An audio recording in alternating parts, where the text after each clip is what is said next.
These steps are sweaty as hell. Yes, sir. All right. Bye.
Might be easier probably go up the. I said it's easier.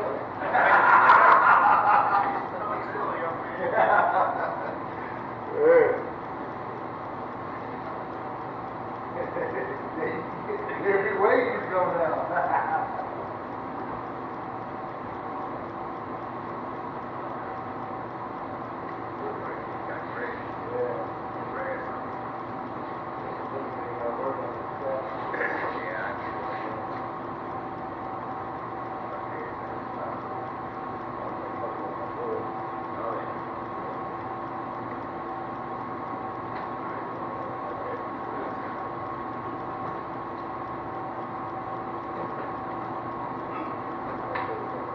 Good.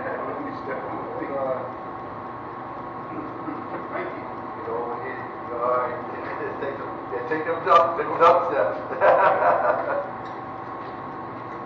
Okay, you like a brand new shiny pen? Now we're good. Yeah. Thank you. Yes, we are really new money. Yeah. Thank you much. You know, look this, you can get around here. I can go down. Oh, go ahead. There you go. Take for a second. Take for a second. Yeah. Might not be able to hook this up anyway. I think I'm listening to Dad on cord, and I think I got it with this. All right. What's this now? Thank you. Thank you. Yes, sir.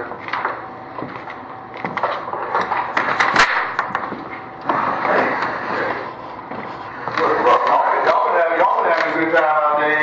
You good there, bro. Well, 8 to 8. Y'all reported on this weather they had reported, didn't you? Yeah.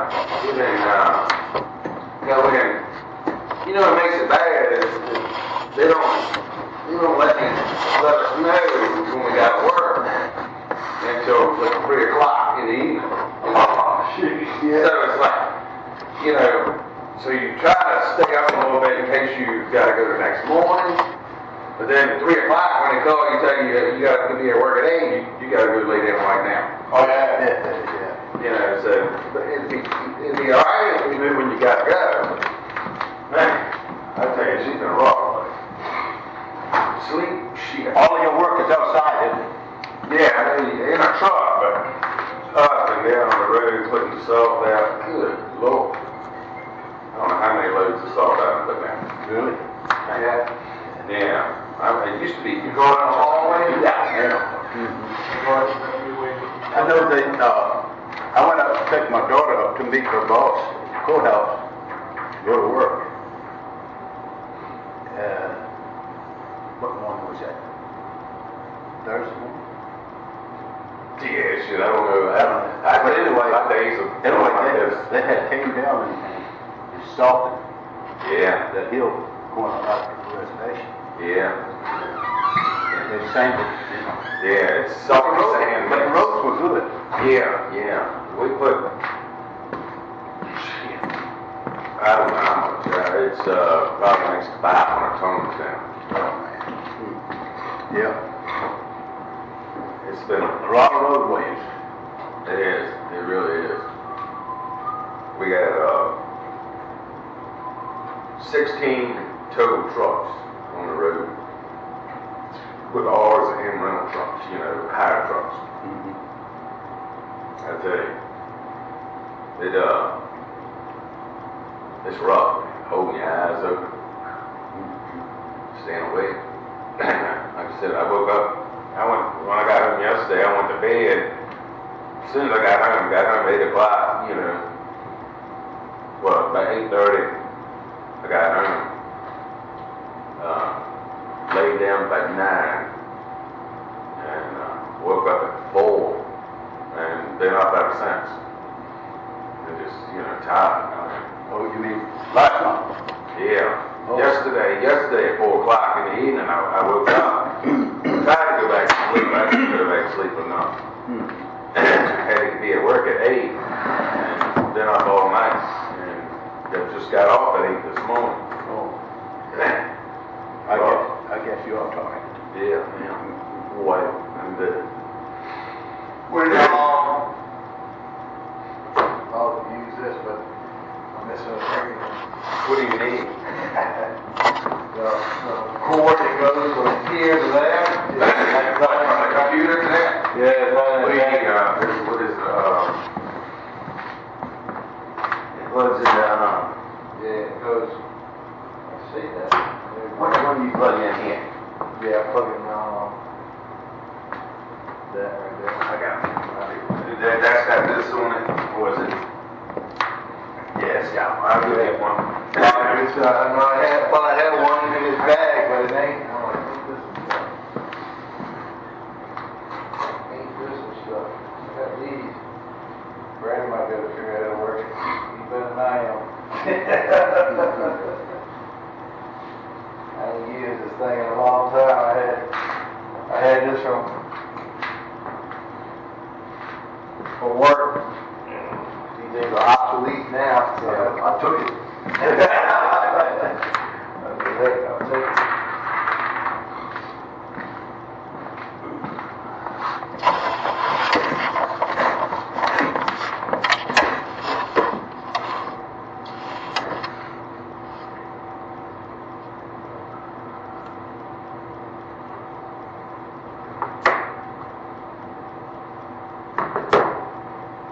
People don't show up, they don't show up. We're going to get this big and keep prolonging this. You look for a way to do it. Hey, I was going to use this brand, but the cord is gone. Yeah, I brought it. Oh, you bought one? Yeah. I'm going to go get one. No, I'll get one.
I'll get rid of this.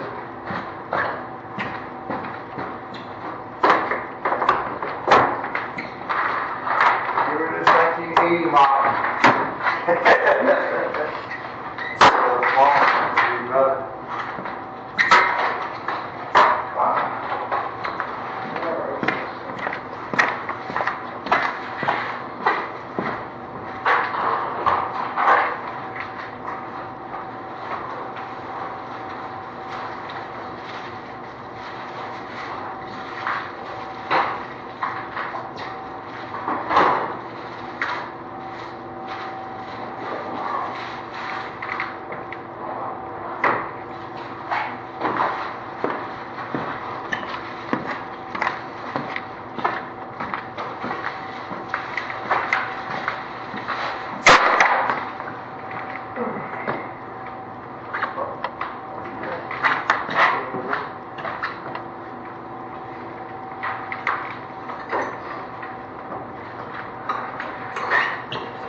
That generator too long the other day, did you? Huh? You had to use that generator too long the other day, did you? No, I went out there and got it. And, well, I didn't get it. Candy pulled it up to the house. And, so I went up there to get it started. And I cranked on that thing and cranked on, I couldn't get it started. So she said, Papa, we're going in the house, it's cold. Going in the house, and we'll wait a while, let us play.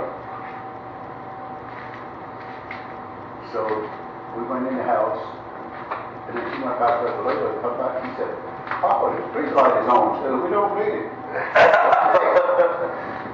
So We're good, he got another one. Oh, shit. Well, you might. I got that sound one too. HDMI one, yeah, that's actually might work for us. I got the, is that the right one? Yep. So she put it back up in the shed, and I went up there, and I forgotten that when the last time I used it, she came over and cut it off and put it in the shed. And see, when I cut it off, I always cut the fuel off to let it run all the fuel. Yeah, that's exactly what this. I had one at the house too, and I carried it up to the guy, and right the road here, and he told me, he showed me when he got out of it. He said, you just shut it, he said, don't cut it off, just shut the fuel off and let it run the fuel out, and you'll be good. So, and I didn't realize that. So, I thought, I had to run the last one cut out. I had the other style too. So I got gas off, and I was trying to show it started, it wouldn't start. So I got the book out, when I got to the house, and looked at it, and see where they switched the book to. What they turned out to what. First of all, we'll go out to the ball morning, went up the next morning, turned it on, and cut the switch over, put the children on. It really rolled.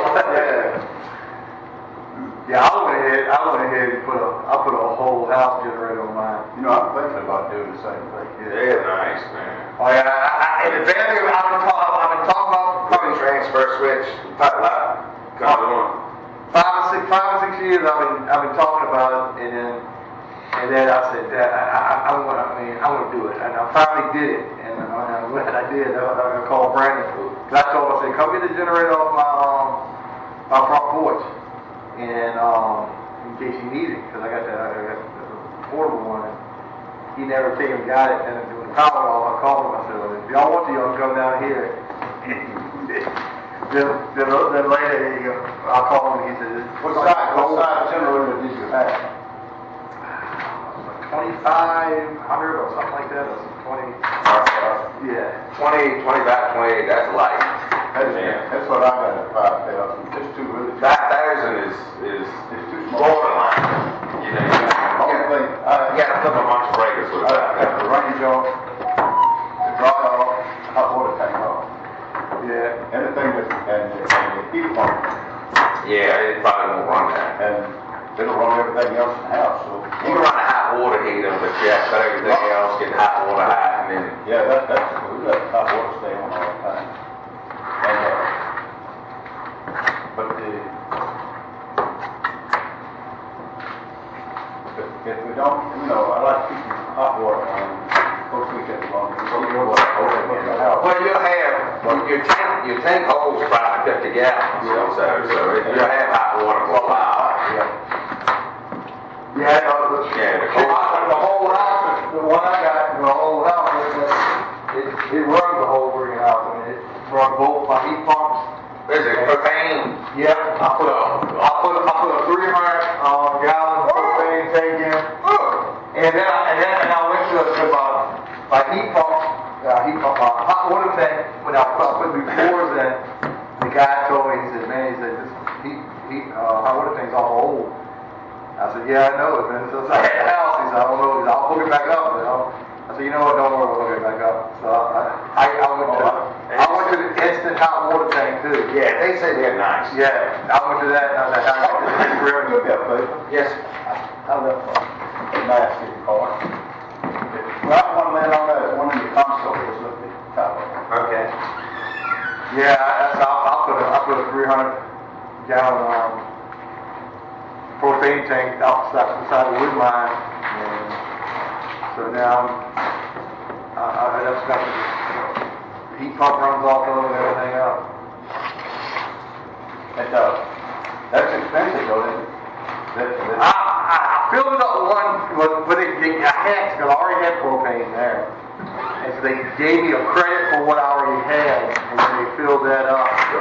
And it was like $300 some. Oh, okay. Yeah. Thanks. Yes. Yeah, it's like $300 to fill it up, and then and I tell you the truth, I haven't put any more propane in it since I put it in. And I bet that first hit was a nice one though. oh no, it was like $300 some. I've heard that they use a lot of propane.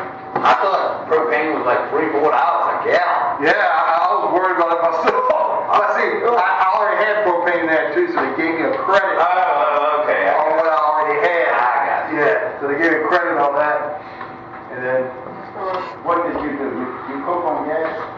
No, I have electric, and so. Oh man, you ought to switch over to that gas. I was saying, Yeah. but I just redid my kitchen. I redid everything. I cook on gas in the garage, but electric in the house. But when the stove goes, when it goes, well, when it gets old, a little older, I'm gonna switch to gas in the house. The gas is, I mean, right now, cooks so much better, it's not even a comparison. You got everything you need, man? Yeah, I think so. If not, I got a bunch of plugs. No, I think we're good. Just got there, we want to put it up. Well, yeah, let's see. May have to walk. People can walk. Those lines over there. Oh, shit, do that. Yeah, they can eat all the time if we do it that way. That way you got slide. It look like we the only people, but we ain't gonna postpone again. Yeah, close that line over there, it'll make it go. Yeah, I got it. Let me get there.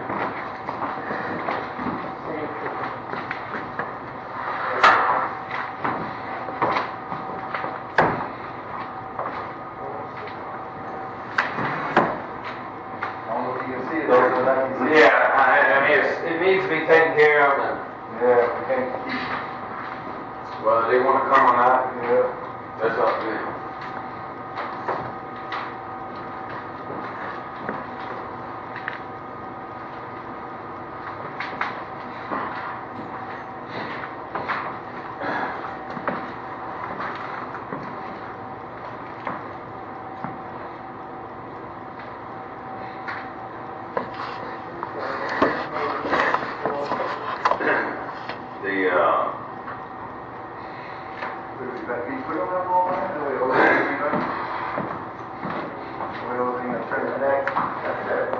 Oh, shit. There you go.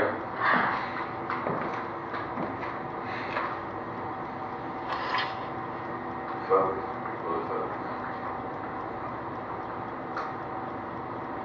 Wrong way, the other way. Let's go. Hey, you getting somewhere now.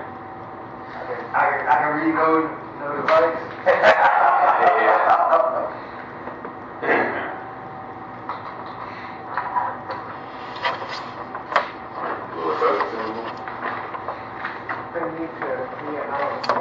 Scoot it back.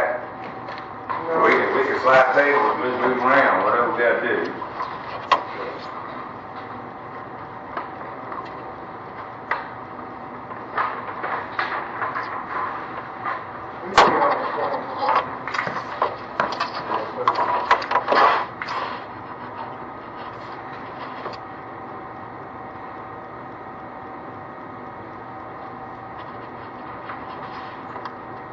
Wonder if it's texture.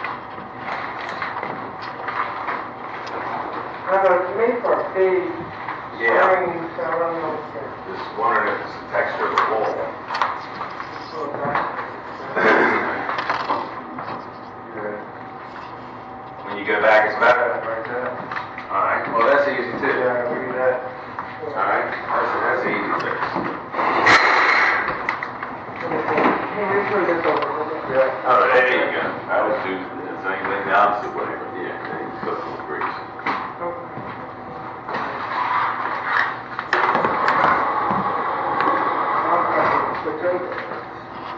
Oh, it's so much better.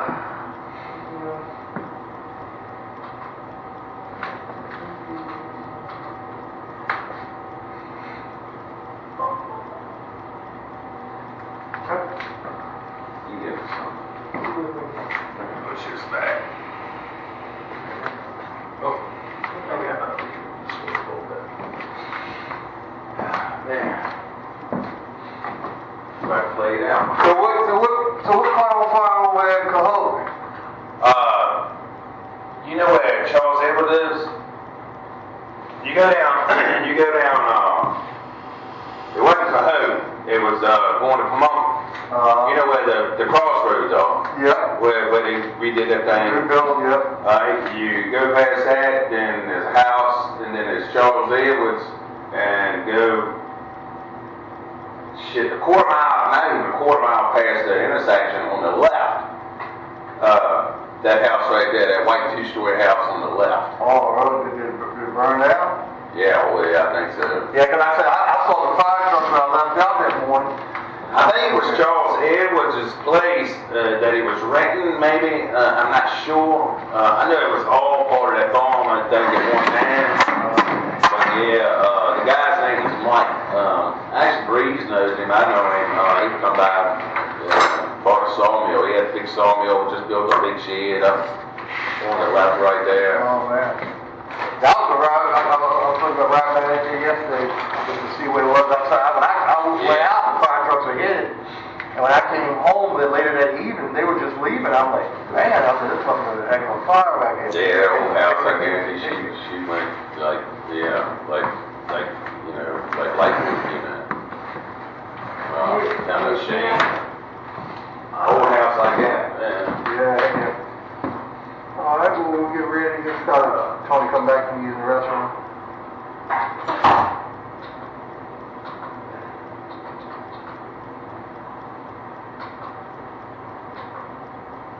Oh, crap, cool. I ain't got it here now. It went away on mine, so we use yours, right?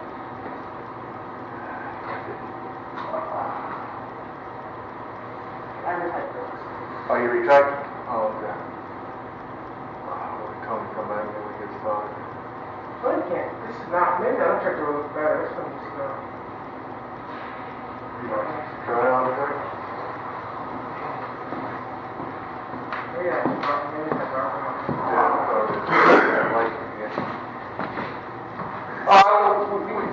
It's good enough, I guess. Yeah, everybody's got their copies, so we can go from there too.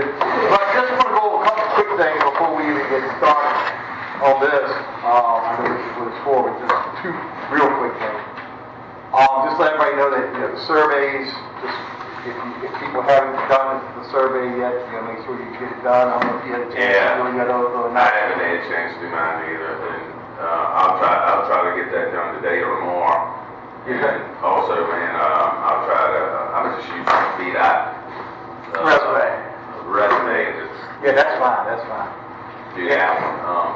And just, maybe I'll just white out VDOT, you know. Yeah, it doesn't matter. They can rewrite it. They're going to rewrite it anyway. Yeah, that's fine. put it in. And just let everybody know, that was one thing I was talking about, resumes, and then number two was that as of Tuesday, there were 72 people have done the surveys. Oh, that's good. Yeah. So that's pretty good. So they will that's a good mark. We're gonna we need to get those in because, like I said, March is when everything has to be done, completed. So we'll get that. I'll try to get. I called Brandon because I couldn't remember the damn thing, and he sent it to me. Yeah, I've been just busy. I'll do the same one. I haven't done mine yet either. Don't worry. I mean, it's been too crazy. It's been a wreck. Yeah. And hopefully you need help on anything, just raise your hand. We can put like a little questionnaire out, and you can just fill in. For resume, we need a resume from the council members to put into the grant, and it's just basically talking, and I'll give you a list of the topics, what they're asking for, like, have you ever managed any people, have you ever managed a project? It's really just a resume of what you've done your life. You worked in Nabisco for 20 years and things of that nature. So. And then that's different from the questionnaire. Yes. So then you had the questionnaire you got to do too, but I'm sure Brandon, I'm sure will help you. Somebody will help you get it straight. That's for sure. I do, and then the last thing I want to do, and then we get started on this, is this right here. Just want to let you guys know, I did get a letter from the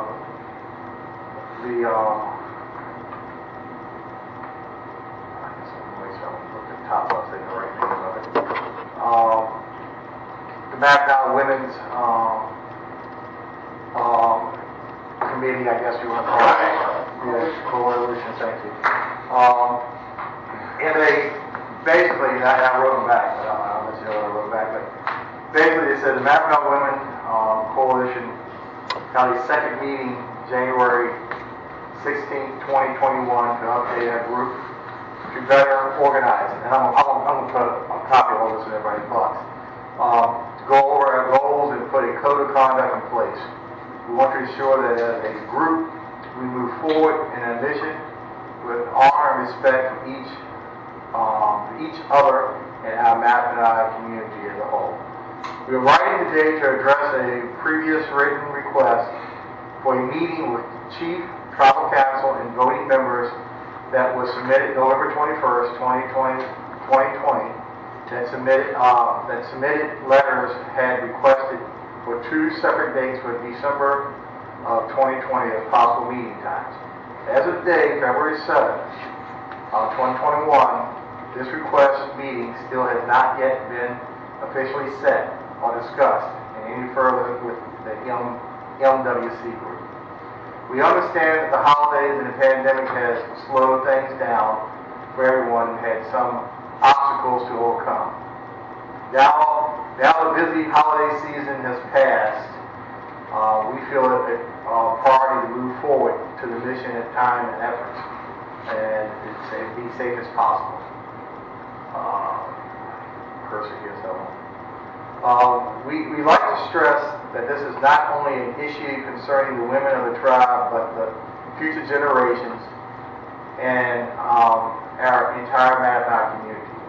We are wanting the opportunity to share with the council the mission and purpose of the Mackinac Women's Coalition and where we stand and since first formed as a group early fall 2020. Honestly and respectfully is how we would like to continue to carry on the mission. Therefore, we'd like to officially resubmit our request for a meeting with Chief and Tribal Council and voting members to share, sure that there is time for planning.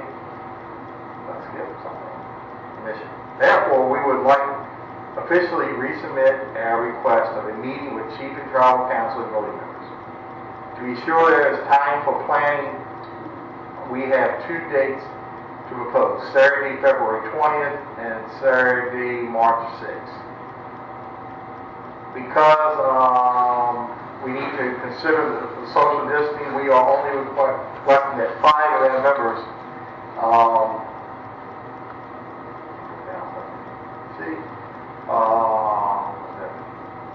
we request that 5 of our members represents the group. Excuse me. We are asking for a response no later than February 13th, so we can properly make plans or arrangements for women representing the MWC group. If response is not received by requested date, we will assume that our meeting request is not granted and we'll move forward in our goals via other avenues. So I wrote back to him, I didn't pull this up, but basically I sent an email back, and the gist of it is, I told him that there's really no need for a meeting, that the tribe is working on, not their request, but that's what we're working on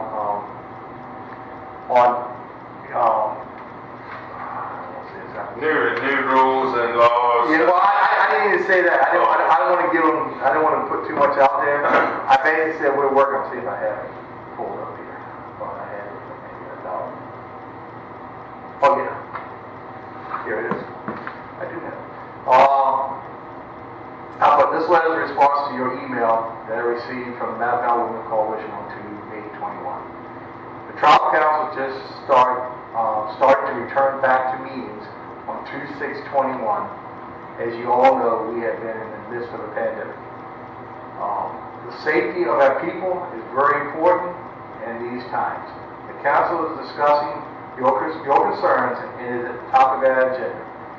We are in the process of reviewing and revising standards and rights for all of the reservation members.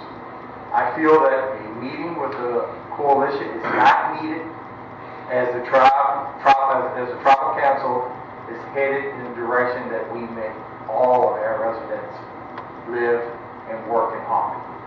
The Tribal Council has been working on this prior to the pandemic and continues to do so until we complete the journey. We're scheduled to meet on 2/13, but snow and ice storm stopped us in doing so. We will keep all of our tribal residents updated on our progress. So basically, to be honest with you, I was gearing this to, because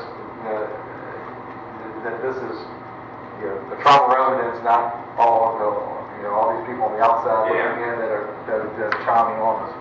So I did respond to it, and then, to be honest with you, on the first letter, they said they never got a response on the letter date. I responded to them on that too. And so they did get a response, in which they said they did get a response, but I did respond and say, hey, what you should do is copy a receipt with it. Oh, well, I got every one of them, and I made a folder for them now. Yeah, open it, it'll give you the receipt with it, and open it.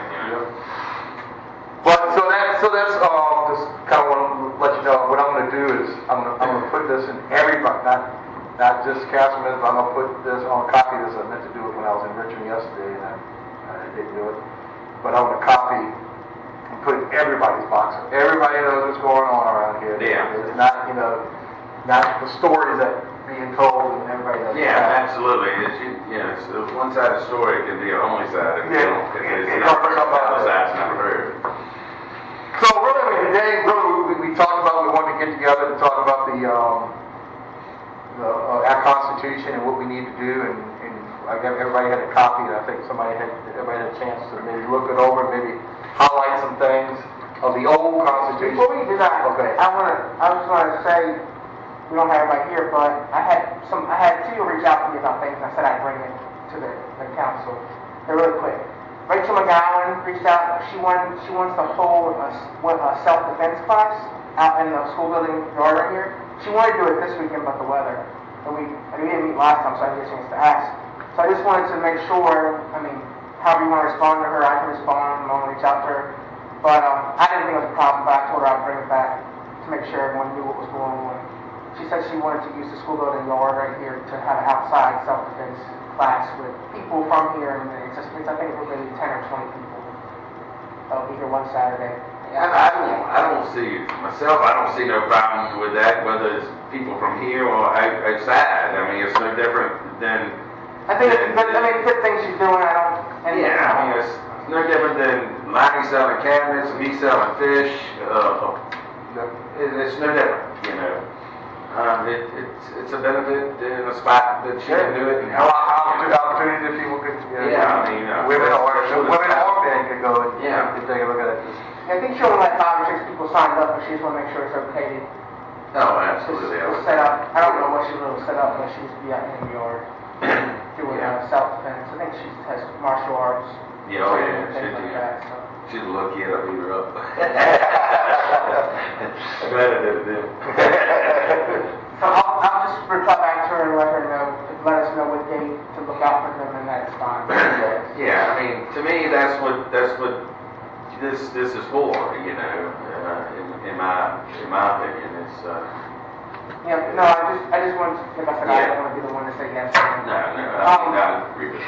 And so the other thing is that Tonda, I don't know if you all remember Tonda Lovelace, who submitted a membership tribal card application that we debated over, I think, in 2019. It got kind of dicey with some of the stuff, but some of the stuff got back to her that was talked about in the meeting. But anyway, she reached out to me and asked if she needed to resubmit. She wanted to know where the status was because she never received a response about her tribal card application. And she's Carl Okekenkin Major's granddaughter. Yeah. So that's Lee Major's son, and that's her great grandfather, Lee Major. Anyway, so she wanted to know if she needed to resubmit her application or what, because she wants a response back, either a decline or her approval. So I told her I would just mention if she needed to resubmit. I'd ask the council if she needed to resubmit, or we just need to let her know that we'll be reviewing it, or or we got, I don't know if we need to respond back to her. I just need to, we close the gap somewhere, we close the loop. Yeah. So maybe our next meeting, we talk about her again, or, I don't think we really finalized anything with her. I think we said the social aspect, which she had been joining the church service and classes and things like that, so I don't know. Yeah, then our neglect, then our attitude towards the Indian people, or the people from here was kind of rough too. I guess, yeah, I don't know. That all right back, in what I read in here is maybe, not members but descendants, that I read through here somewhere. I read through this quickly, so.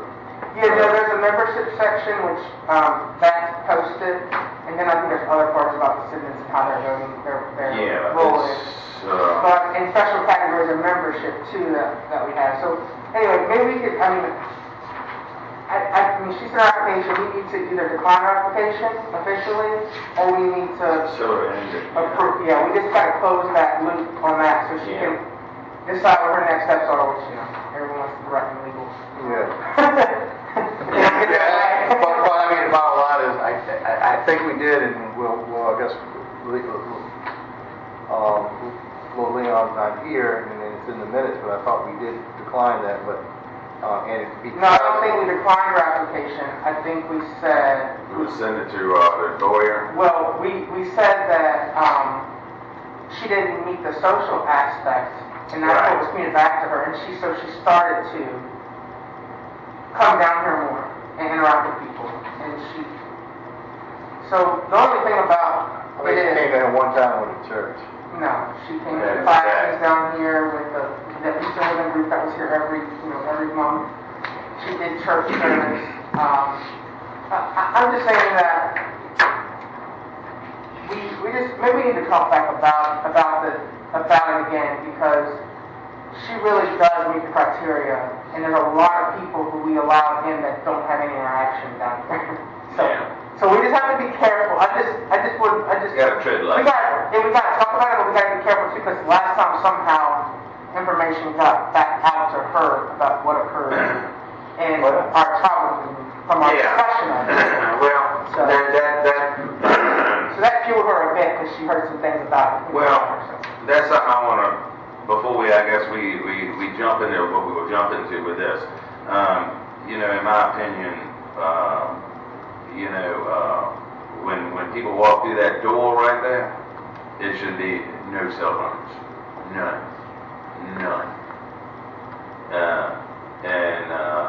If there's something of this, of like this caliber where, you've got to, the bottom line is this, as chief, the chief has got to be able to trust his council, and the council's got to be able to trust his chief. And if we have somebody in here that does not do that or meet that criteria, then they don't need to be council, in my opinion. They need to be put off.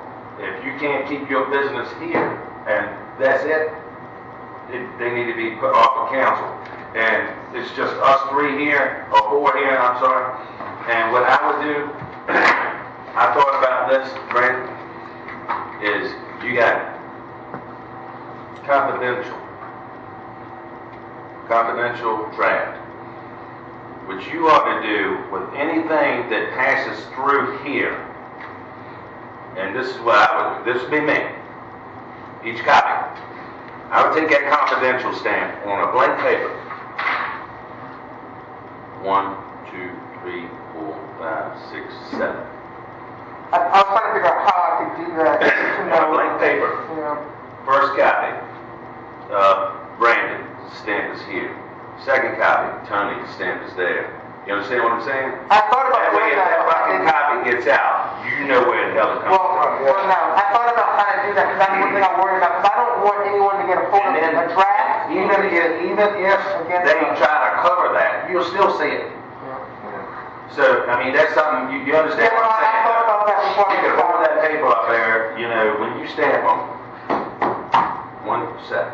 Yeah. It's your council. Maybe we can think of another way to. You know what I mean? No, I really did. I tried to think of a That way way, to each do person, it. you're number 1, I'm number 2, Mark's number 3, Oath is number 4, and keep that paper, that way you know where the fuck's coming. Oh, excuse my language, but. No, it's true. We can't get things done when people start. That'll tell you who the hell you need to kick off the council. Because if they can't keep their mouth shut and want to pass paper, then that'll end it. Yeah. I don't care who it is, whether it's myself or Jack or Otho or you or who. Oh, yeah, exactly. I can't end it. What goes on in here within council member needs to stay here. And like I said, the chief has got to entrust in us, and we got to entrust in each of everybody in here. And it's not open for me. That's right. And like I said, I tried to think of a way to do that when I did this, just to make sure. That's what I would do. If it got out, but I couldn't think of a clever way without someone, like I said, taking it off or something, realizing it's different. But I mean, you'd see it. You'd see whiteout. When you copy it, you'll see where the market is, or you'll see some kind of line. And that'll tell you who it is and what it is. I'll make it like for anything else. I know we've done it before in the past. I mean, we want to get this to people so they can carry it home and read, but we have done in the past where it makes it longer. Is that everybody they write their name on it, and it's turned in at the end of the meeting, and then it's passed back out. The only bad part about that is the way our laws are going. They're going. It is. And that's what perturbed me a little bit, with the research part. I would love to sit down and read it and learn it. Because I don't know all that. It's Jesus Christ. It's a lot.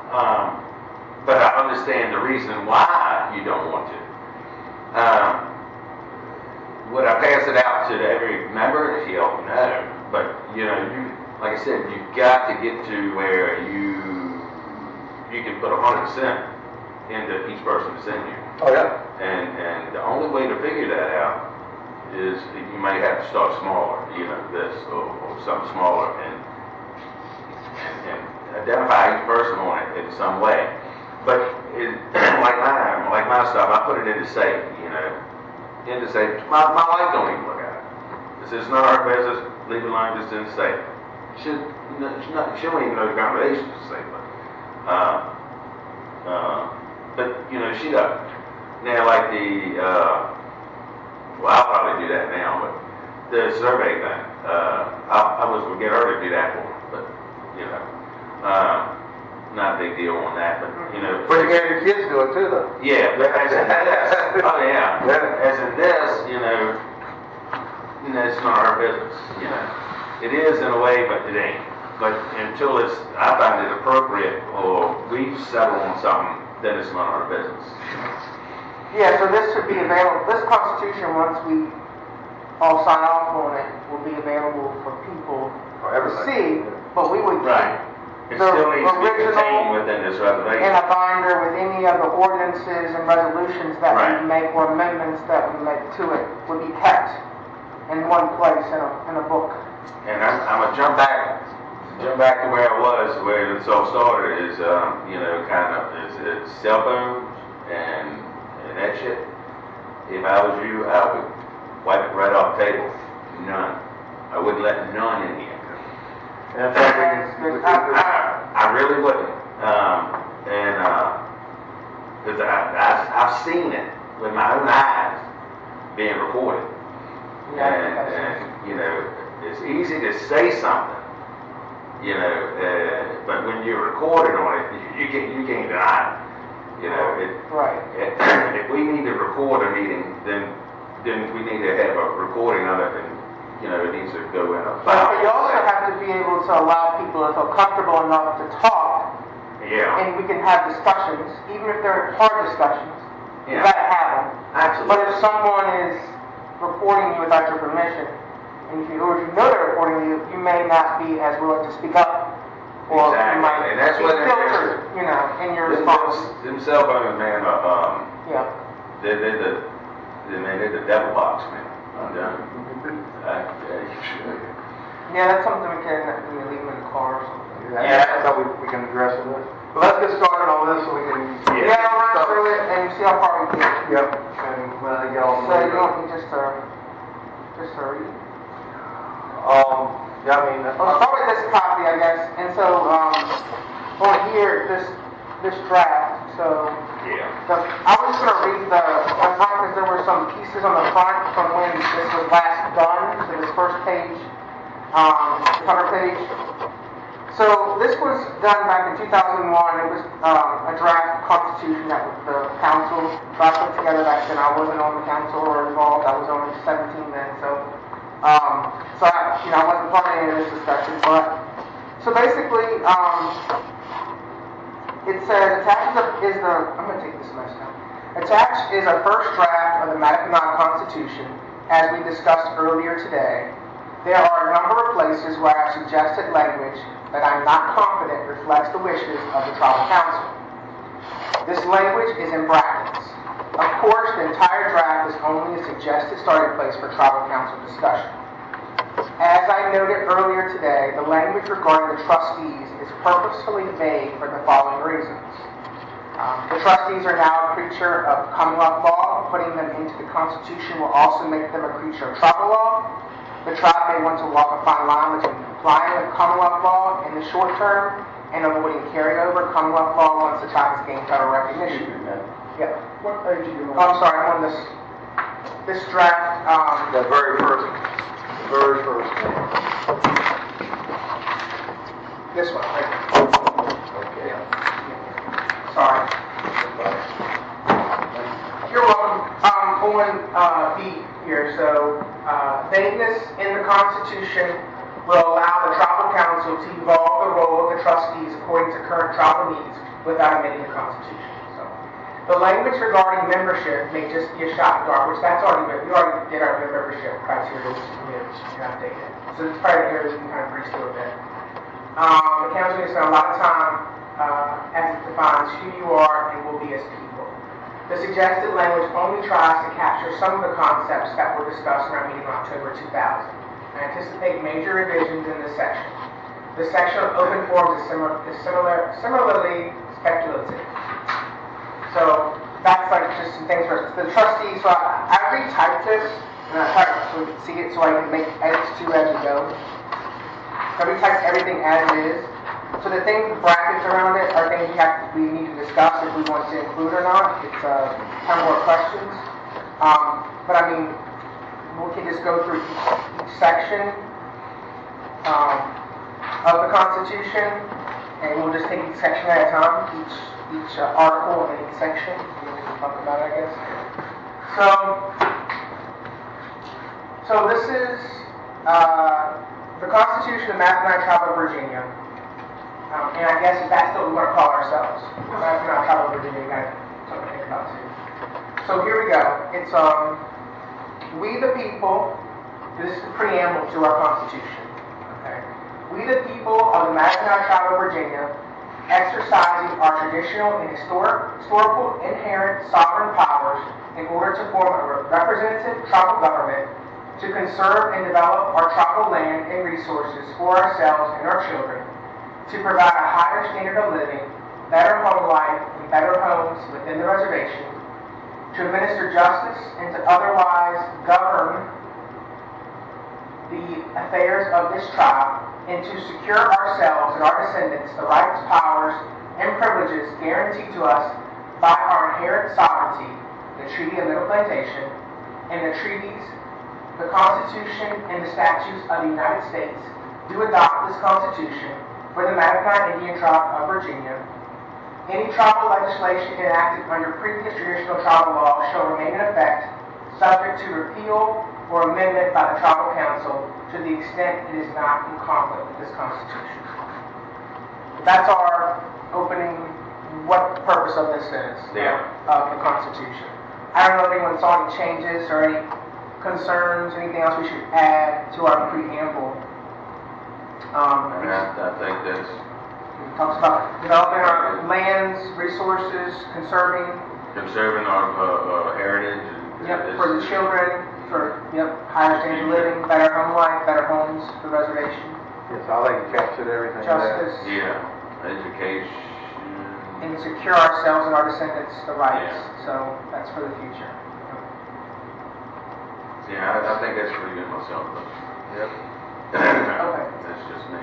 So keep moving to Article 1, the name. So it just basically says what we call ourselves. So the name of the body politic of our people shall be the Mattaponi Tribe of Virginia.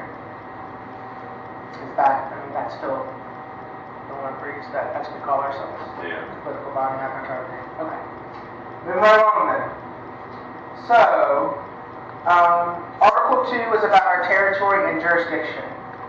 So, Section 1, territory. The authority of the Mattaponi Tribe of Virginia shall extend to all of the territory within the exterior boundaries of the Mattaponi Indian Reservation. And this is where we need to Put something in. the date as established, or what established the reservation. I know we said the reservation was confirmed by Act of General Assembly in 1658. So we can put that there, I guess, because I thought everyone's in agreement with that. Oh, yeah, I think we did, we were, 1658. I know that an Act of the General Assembly confirmed Indian The land. earlier the better. Okay, I'll We'll put it in there right there.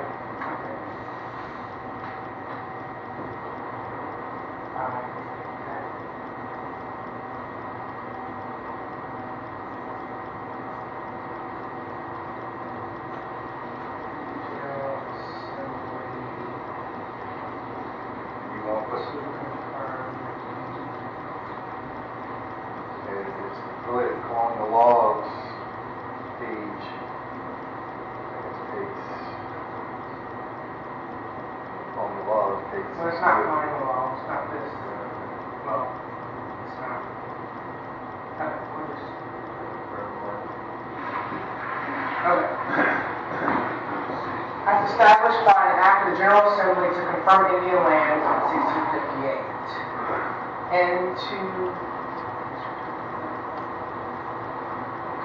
And to such other lands as the United States or the Commonwealth of Virginia may acquire for the benefit of the tribe, or which the tribe may acquire for itself.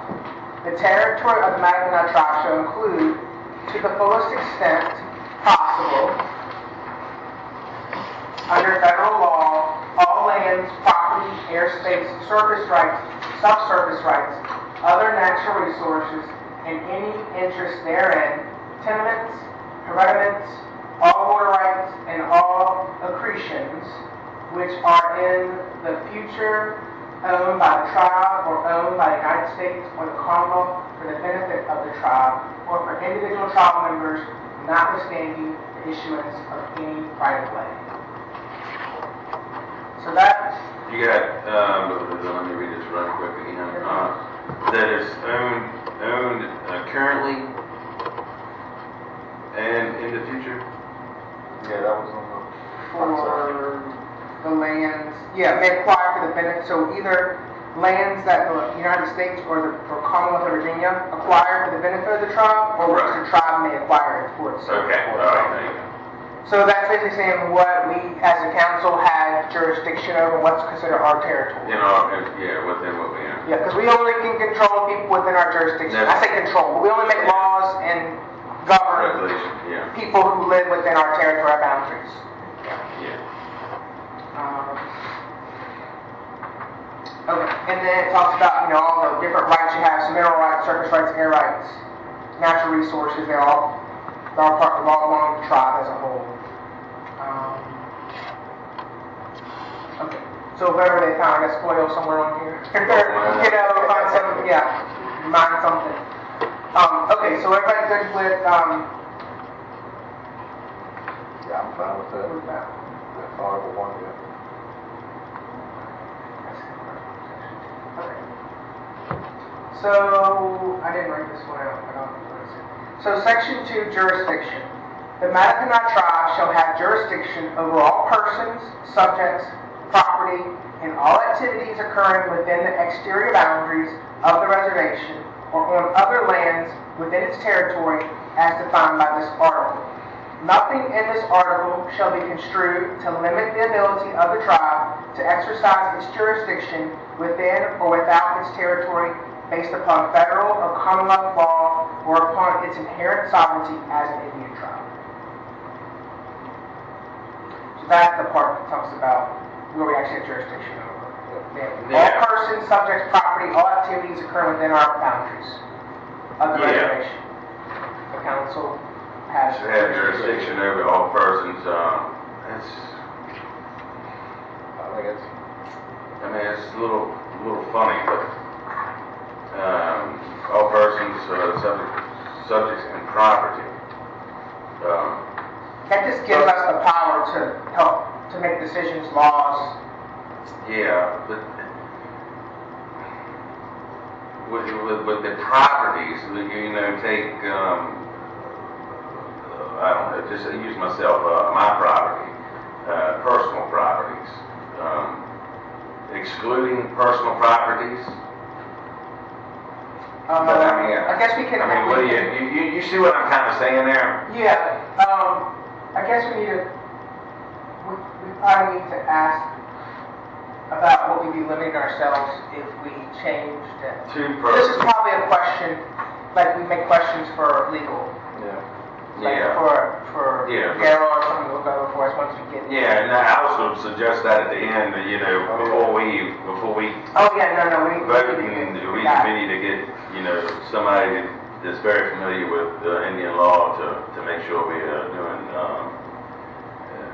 We got this the right way, so it's not lasting for the next 10 years. You know, it's not lasting for the next. I guess you have to be careful about understanding personal property. Maybe we need to figure out how we can limit it or not. But basically, the tribal council, chief, assistant chief, council has jurisdiction over anything that sits on this reservation. Right. I mean, if we want you to move your car, if it's sitting somewhere, then that's personal property that, you know, we can say you got to move that junk. You know? Yeah, right. I don't know. See, that's the bitch part, because, you know, when you're granted a lot for life. You know, whether you decide to live like a king or can't afford to live like one. You know, it's not necessarily everybody's, decision. And just happen to be you live beside somebody that can't afford it, then, you know. yeah, I hear you see what I'm kind of saying? I hear what you're saying, but one thing we need to understand, these are like articles to set a standard. Right. Then below that, those articles are the laws, other laws that come out. Yeah, we have a base, but we can make ordinances. Yeah. Right? Or Right. resolutions to expand on what it's things. Right. If we come across something that we need to. Yeah. And which we've done before. I mean, we've done before. We can't limit the power because then we have to have outsiders come in to make decisions. That's right. So we just can't limit what the tribal council's powers are of our territory. Yeah, we can lighten our load. We can lighten our own power. I understand. Yeah, I'm with you. Yeah. So I don't think we should pull anything out. But I guess it also goes back. So later on here, it shows what the controls are. So how things get decided will be what define personal situations or personal problems or things like that. So that's, I guess, further down. Yeah, I guess you see what I get it, because you don't want it's the tribe to have, it's almost like Big Brother kind of thing and stuff, knowing different things you have personally, not just your lot, but maybe, different. The control over the lot is a different story from the control over someone's personal properties. I just guess there could be so many things that could come up. What if someone said you stole their, you stole their radio, or, I don't know, there's a tribe, or something that's more expensive, I don't know. Yeah. There's just so many scenarios that could fall into but that's where we gotta, that's what I'm saying, we gotta figure this out and figure it out for a long term. The old folks have, done a good job. It's lasted for hundreds of years. So we don't, and they didn't have the knowledge that we have today. So, but they were smart enough to look forward for a long time. So I shouldn't say that. So. they have we don't want to cut our nose move up despite our face, you know, I just want to make sure. Yeah, no, that's what I talked about. Yeah, and that's what I said, this will be one of the questions that we'll put towards like Daryl or something, see what his thoughts are. Right, that could help us, you know, word it and... Or maybe be able to explain why we need to say it too. Yeah. Yeah. I'll put a little note here for questions for Daryl.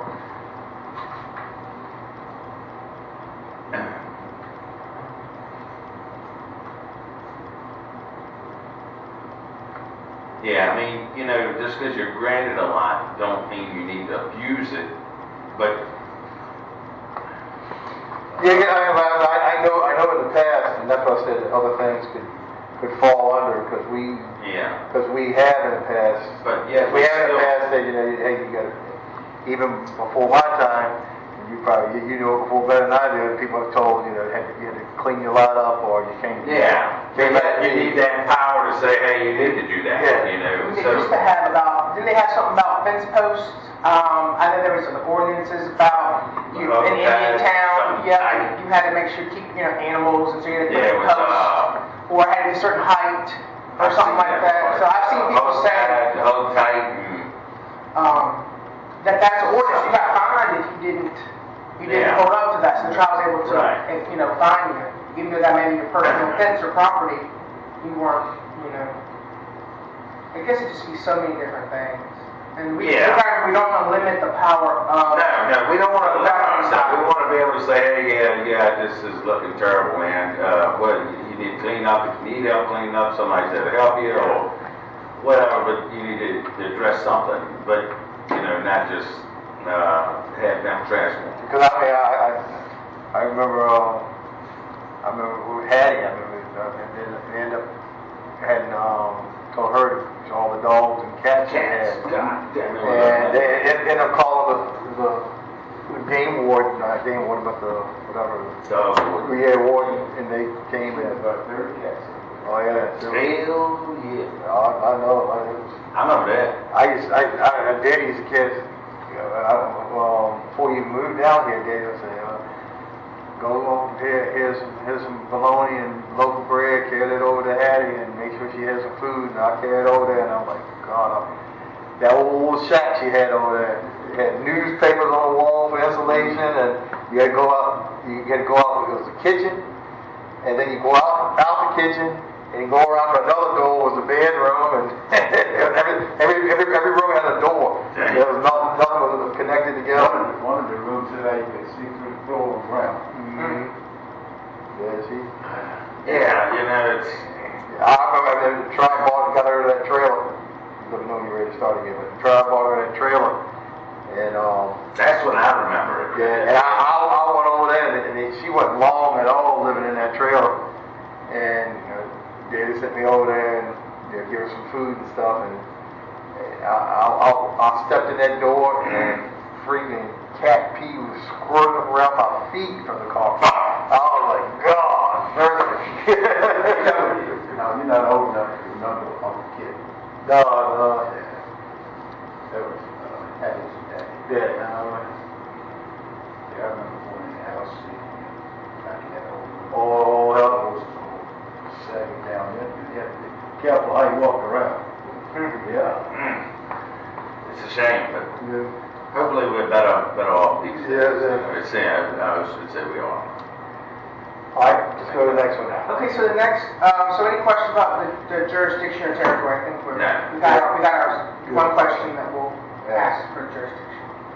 Okay, and so the next, this Article 3, I added, there's an attachment, so it's attachment A. It's what our membership criteria is. That last time we did this, excuse me, we worked with Daryl to put this together. We used the basis from this and redid it to fit. And this is what we have in place currently. So this is already in place. Article 3 membership. You see this in a separate paper. Article 3 membership. Grab that part of All the way back. Yeah, it might be in the very back. Once paper clips, if you have paper clips on.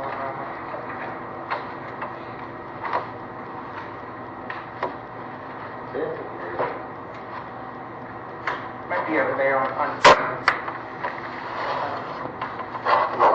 sign for you. Yep, there it is right there. Should be. There it is, okay. So, and then Daryl's comments were still printed out when he changed. Were still printed out on the side. But, okay, so Article 3 membership. I think that we pretty much have this, but we'll go through it. The membership of the Mackinac Tribe of Virginia shall consist of voting members and non-voting members. The qualifications for voting and non-voting members are set forth in the voting rights section of the Constitution. Lineal descendants of the tribe that do not meet the requirements for voting or non-voting membership in the tribe may be eligible to be recognized as tribal descendants by the tribe as set forth in Section 2 below. So, we have voting and non-voting members basically in that first requirements. Lineal descendants, it just mentions that lineal descendants can have a special designation of membership. We decide to give someone an honorary membership card because maybe they've done so much work for us and we want to recognize them as an honorary member of the tribe. They're not blood. Right. They just give us the right to do so. And also other special designations if we choose for people that don't meet the criteria. Section 2, qualification for membership. A person that is a direct or collateral lineal descendant of a person whose name appears on the historic tribal roll dated 1910, otherwise referred to as the 1910 census, is eligible to be a member of the tribe. An applicant for enrollment must show lineal descent through natural parentage and not through adopted parentage. Lineal tribal descendants that are residents of the Mackinac Indian Reservation shall be voting members of the tribe. So, Mackinac people who are direct lineal descendants that live on the reservation are considered voting members, okay, of the tribe. Lineal tribal descendants who are non-residents must prove continual contact with the Mackinac Indian Reservation, tribal government, and residents through attendance at or participation in Mackinac tribal powwows, our cultural events, annual meetings, tribally sponsored events, or by other means set forth in an ordinance enacted by the Tribal Council pursuant to Section 3 below. Non-resident lineal descendants shall be non-voting members of the tribe. A non-voting member who becomes a legal resident of the reservation shall become a voting member. So basically saying if you don't live here but you're Mackinac, you don't have voting rights, but if you move here, you become a voting member. That's what that section is about membership. Going to the next. A non-resident direct descendant who cannot prove continual contact with the tribe shall be considered a tribal descendant and shall be eligible for the benefits established by the Tribal Council pursuant to an ordinance enacted pursuant to Section 3 below. The Tribal Council shall establish a procedure through which a tribal descendant can establish continual contact with the tribe and qualify as a non-voting member or a voting member upon becoming a reservation resident. So basically there's the right to create an ordinance to give them the process that they can then get that social contact, how they can achieve that social contact. So enrollment ordinances, Section 3. The Tribal Council shall have the power to pass ordinances governing future membership, laws of membership, and all other necessary procedures for enrollment that are consistent with this Constitution. That just gives the tribe the rights to approve members and deny members or revoke membership from you. Section 4 is the roll. So the Mackinac tribal roll shall be kept current by adding thereto the names of persons who are born to enroll members or who apply for and meet the qualifications for membership, and by deleting therefrom the names of persons who have relinquished in writing their membership or who are otherwise no longer qualified for membership.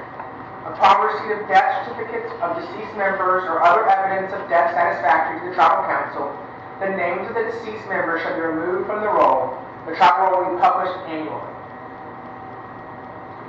You can talk about the publishing of it. Yeah, let's talk about it now. So I guess two things real quick. Should we remove a name from the tribal roll because it comes deceased? Because that's basically carrying back to people proving who they are. Yeah, the more record we got, I would just include deceased on it. Well, The more record that you hold, Yeah. we would delete them in the sense of deleting them. Like we wouldn't Yeah, but that's delete. what that's saying, so we need to make sure we're wording that properly. or have a deceased roll, Yeah. have a separate roll for the deceased. Well, we do. You gotta have something that you can drive back to. Yeah, no, we do today. There's I mean, you can, but I mean. yeah, there's a I get what you were saying. I was saying, but the roll is active members. You don't keep a roll of 5,000 people. They're not. It's like your tribal membership. So your tribal roll is of who are actively members of your tribe. Right. If they're dead, they can't be active members of your tribe. No. So we would keep track of them Yeah. in our deceased roll, but our tribal roll are of people who are active. Yeah, exactly. That way, if you had to look up, you wouldn't have to, okay, Joe Blow died in 1910, you ain't got to look up 500,000 names, you could just look up deceased roll. We'll keep them on the deceased. So if you feel better about it, I can say shall be removed from the roll and add it to a deceased roll. Should we move from the active role and add it to a, Yeah, you hate to say deceased or a non-active. yeah, maybe non-active. Non-active or stuff of that sort, you know.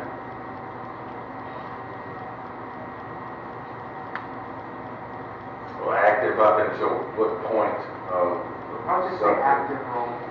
Yeah. Yeah. The tribal roll we publish annually. So I put members shall be removed from the active roll. So because we're going to keep track of everyone who was on the roll at one point. Yeah. We're just not, when someone asks for our tribal roll, they're not going to be on what we provide. But we'll have the. Be like the Correct. truck, like someone might be using them for a bucket. Well, exactly. You might have dead people down in balance. Yeah. Never know. They're on the roll, they can vote. They get sent about. Yeah. Okay. Anything else in that section? Membership rule? No. The next is about tribal identification cards. The tribal council shall issue tribal identification cards to all enrolled persons of at least 12 years of age, noting the person's status as a voting member or non-voting member or a tribal descendant. Voting members will receive tribal identification cards annually after taxes, land use fees are paid. All other membership types will be issued a new tribal identification card every 5 years upon the filing of a renewal application, including any renewal fee as required by an ordinance enacted by the tribal council pursuant to section 3. So that's our current tribal card process. Yep. Section 5 is about dual tribal membership.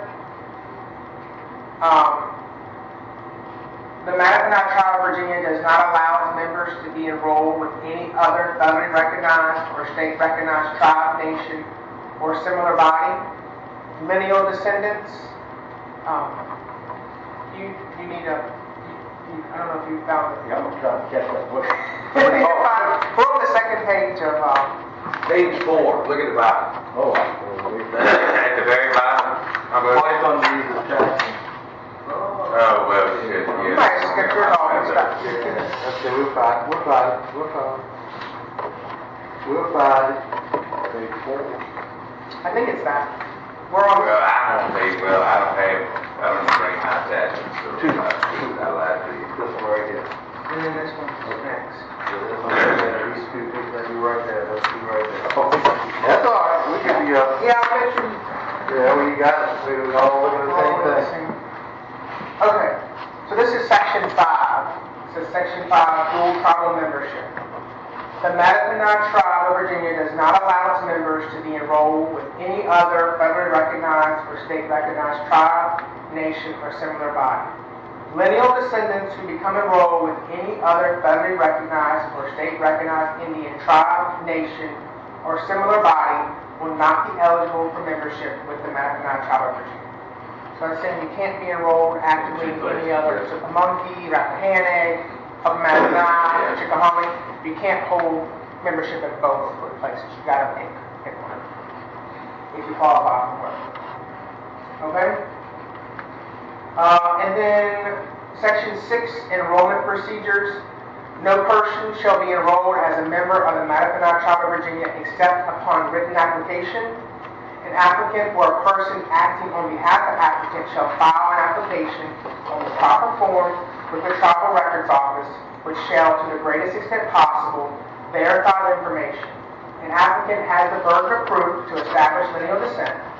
A person applying for enrollment in the tribe shall submit as evidence of eligibility the following information. So, they need to submit the tribal enrollment application, has to be complete, or the application will be denied.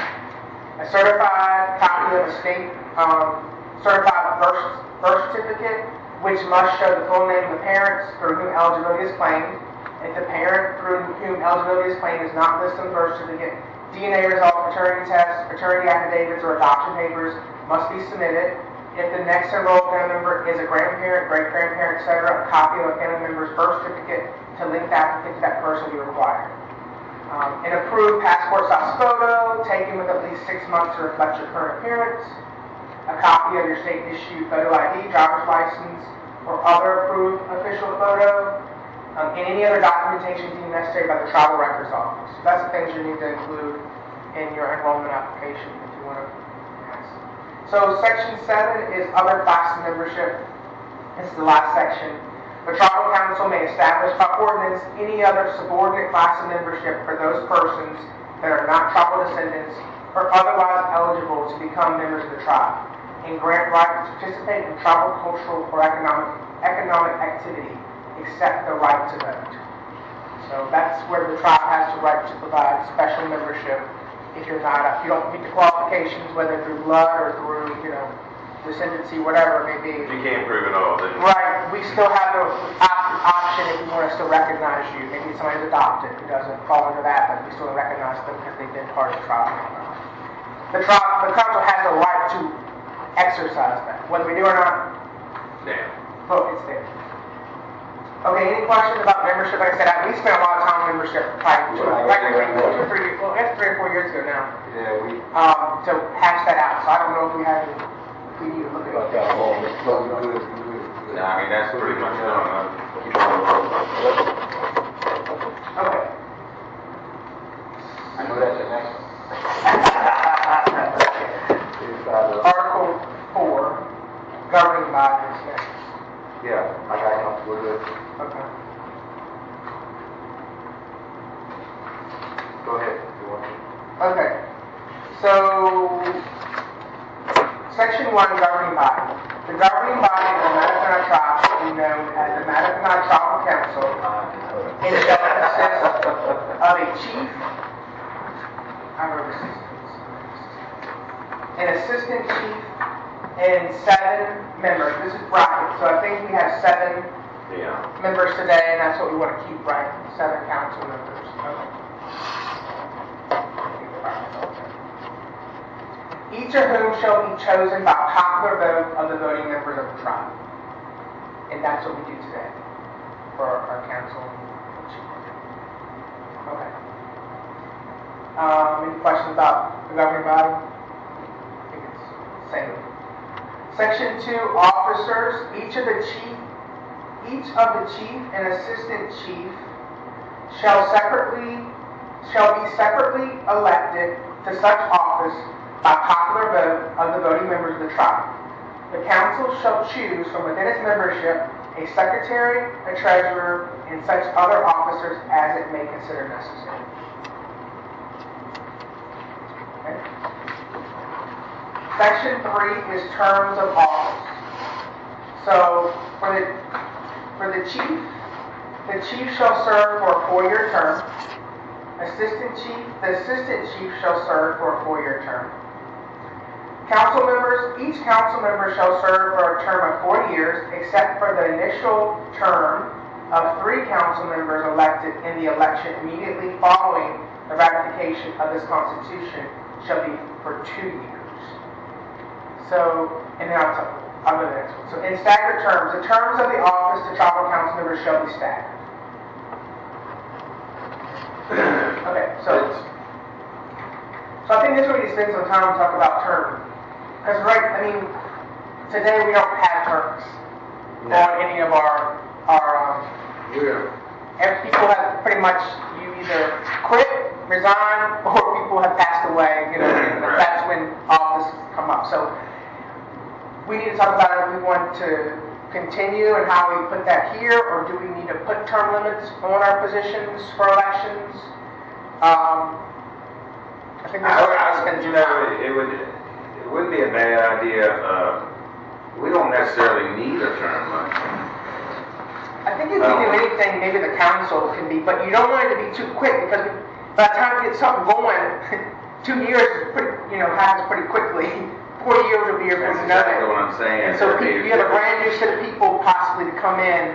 Exactly, but exactly like what we're saying now, and you have, if you take the term limit off the chief, I would take the term limit off the council, because just like I was saying just a minute ago, when you get the trust when you build that trust in, or if there's not, you find that one person that's not doing what they're supposed to do, they go, then there's an opening. But to get that trust that we need within the chief and the council members, it's not easy, and it ain't, you need to keep that as long as you can to keep, the more people you introduce, and honestly, the more that's going to jump. Yep. Be chief, be council, and don't know nothing, don't nobody trust them or not, but they want to make that name for themselves, and not that they shouldn't be able to, but there'll be a time. The world wasn't built in a day, but you got to protect what you have now. I would worry, so I think the term limits are there probably as a protection, a fairness kind of thing too. Well, but the chief or council can always be voted out. Right. So, but I was just saying that. But just my thought behind it is, I think that we get involved in projects. So just like this A&A grant that we're talking about, it's a 3-year grant. You could have people. There are people who are running the council who are right in the middle of that, and you got people that might come in that have not been involved, and then they have to start from scratch. And then you're already halfway through a grant. So all the grants that we would ever get, anyway, federal recognition opportunities from that perspective or anything for A&A, they're going to run 3, 4, or 5 years. So I would take the term. I swear, I would strongly suggest taking it. The term limits off. If it comes to it, we could always add them, but I would take them off now. I'd take them off at this point, anyway. Yeah.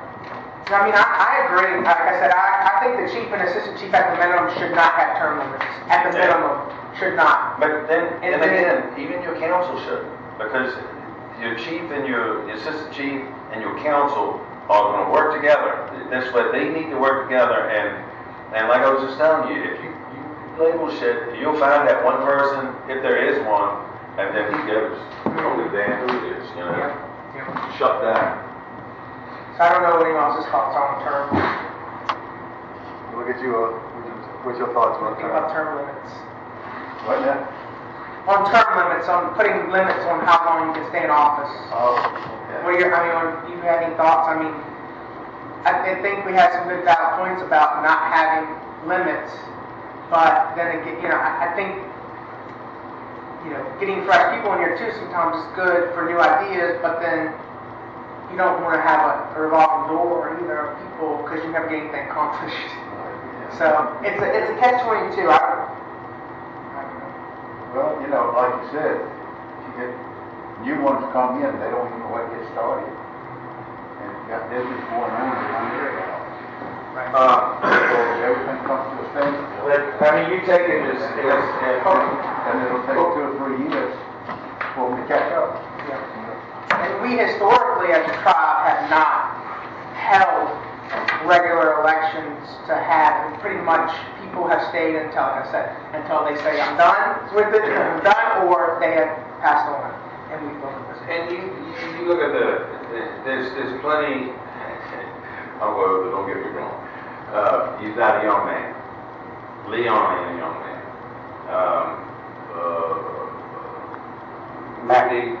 Mac ain't a young man.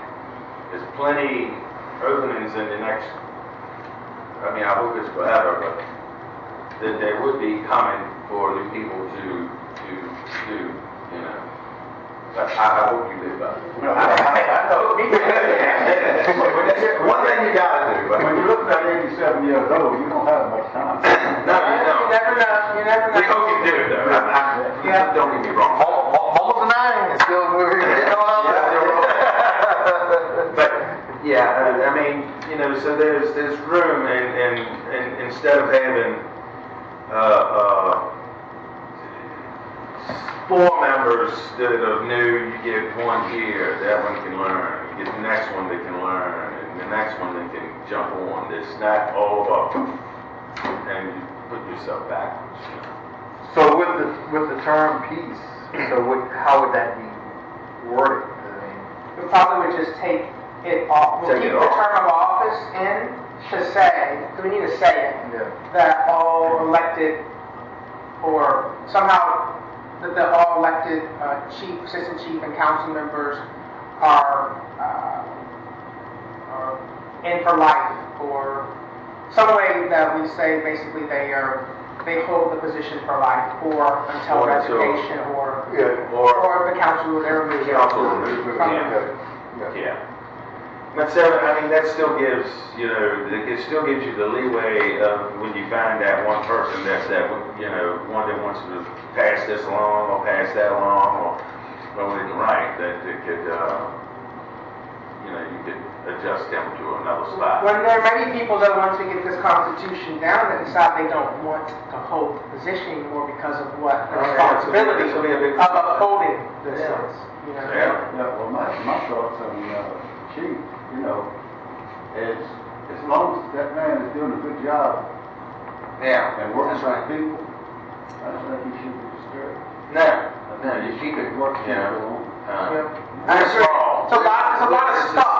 Because it's a small place. It's not the United States where so much control is money and control and power. I mean, we ain't being a bucket man, you know. And I'd say too, I don't think like people even want this shot. That's I get a glimpse of it from things that, you know, is involved in it. It's a whole other full-time job. It's not, even as small as we That's are. tough. I mean, that's it. I can't imagine who would be able to take Mark's place like that. Exactly. You know, it'd be rough for somebody. They I don't think. even know who the people go to talk to.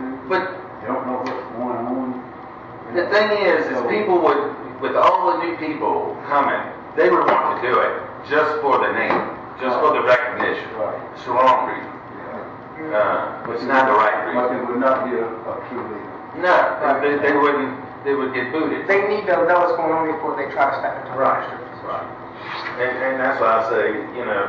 So how would we want to word this then? Let's So, figure that out. I guess in terms of, because I think in this section too, it talks about how, talking about elections and something, let me see.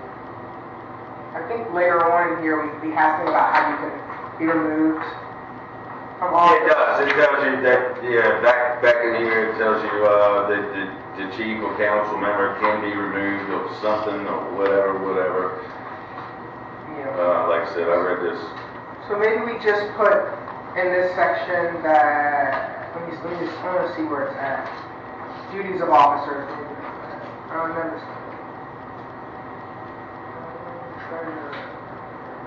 Qualifications of council. I think it's page 12. I know it's near the end because I read that this morning at work. Qualified to be a candidate, election to council, a person who has been convicted of felony. Oh, no, that's, we'll get to that in a second. Meetings, there's a lot about the council in the back of this. I thought that included mention.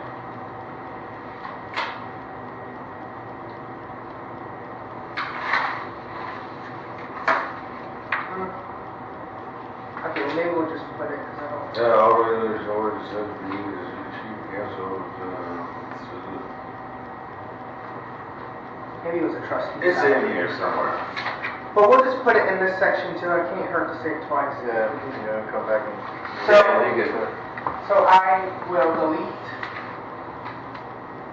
these, or do you, should I just delete we don't need staggered terms because we're not going to have terms. So I'm going to do all these. I'm just going to do all these. I'm just trying to think how so we'll say, I would list them all, chief, assistant chief, and council members. Removal,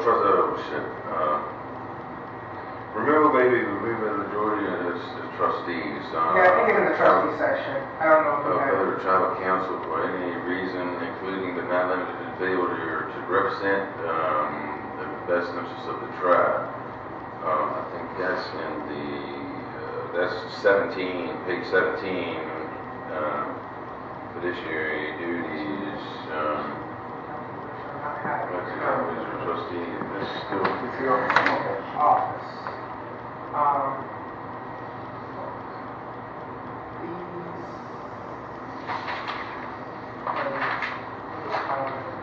These elected officials can be,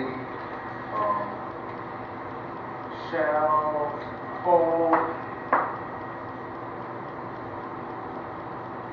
their office for life. We gotta say, so for life, or upon resignation or removal from like Or removal by chief or council. Or by council. of council. Assistant chief counsel, I guess, but counsel. Well, I think we put in here that the offices that Yeah, you can brush it up, you know. the chief and assistant chief are the council, part of the council. So Yeah. the council means every office, second plus those two. Right. The chief is considered as the council. They get the vote, Yeah, you can vote. These elected officials shall hold their office for life upon upon resignation or removal from office by a vote from council. And then I'll just highlight this and we A can majority figure this out. vote from council, I guess it would be. Yeah, we'll have to figure out what that vote is, at least. And it may say something about the officers later on about how you can be figured out. That's right. You got a red squiggly line for the name. Okay, but I'm gonna get that highlighted so we know we need to just clean that up. We'll probably need our attorney to look at that to give us the right legal Yeah. language That's right. for terms. Okay, so the oath of office too, something to think of. We're not quite figured out here, but we don't want it, but we put it in here is that each member of the tribal council shall take office on the first day of the month after their election. The oath of office shall be as follows. So there's an oath. So like I, Brandon Kessler, hereby hold up, blah blah blah, the rights and all that. We need to put something that we would say that people basically are sworn in, right, into office when that they're basically saying I understand what my responsibilities are, and I uphold the duties of this position. You got that on chief, you doing that with chief, assistant chief, council? I deleted it all on here. Yeah. I deleted all of, what was it? Staggered terms. I deleted those and just put this sentence and highlighted. Delete I staggered deleted chief, terms. assistant chief, staggered terms. I deleted all that and just wrote that Yes, okay. under terms. Yeah, I got you. Okay, so we need to figure out an oath of office.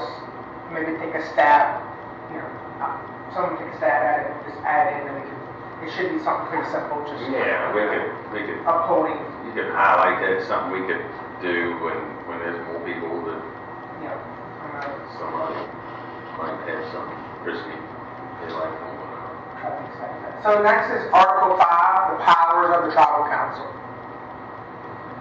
So this is an important section. So, powers of the council. In addition to all powers vested in the Mattapinah tribe through its inherent sovereignty or by existing law, the Mattapinah Tribal Council shall exercise the following powers, subject to any limitations imposed by this Constitution. The first is to represent the tribe and act in all manners that concern the welfare of the tribe and to make decisions not inconsistent with or contrary to this Constitution. to negotiate, make, and perform contracts and agreements of every description not inconsistent with this Constitution, with any person, association, or corporation, with any municipality or any county, or with the Commonwealth of Virginia, the United States, or any state of the United States, including agreements with the Commonwealth of Virginia or the United States for rendition of public services. To advise the Commonwealth of Virginia and the Secretary of the Interior on all activities that may affect the Mackinac Indian Reservation. To employ legal counsel. To protect and preserve the wildlife, plant life, forest, natural resources, and water rights of the tribe, and to regulate fishing and hunting on the reservation.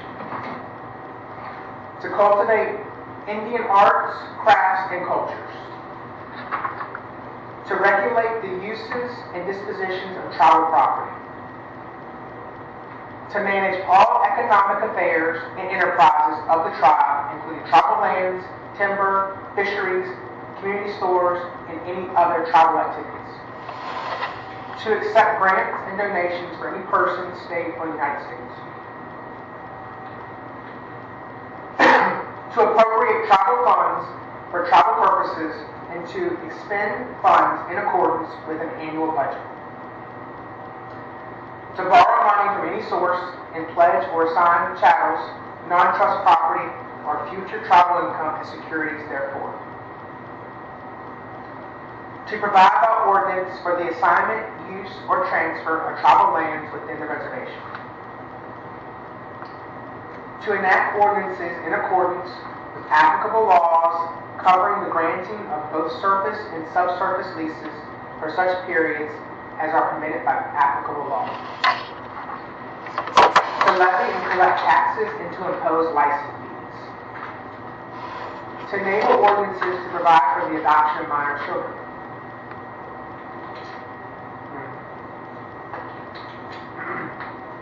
To enact ordinances establishing and governing tribal courts and law enforcement on the reservation, regulating domestic relations of persons within the jurisdiction of the tribe, providing for appointment of guardians for minors and mental incompetence, regulating the inheritance of real and personal property of persons within the jurisdiction of the tribe, and providing for the removal or exclusion from the reservation of any person whose presence may be injurious to the people or property of the reservation.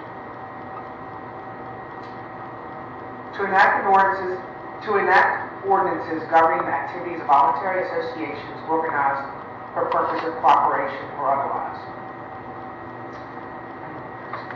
Mouse drop.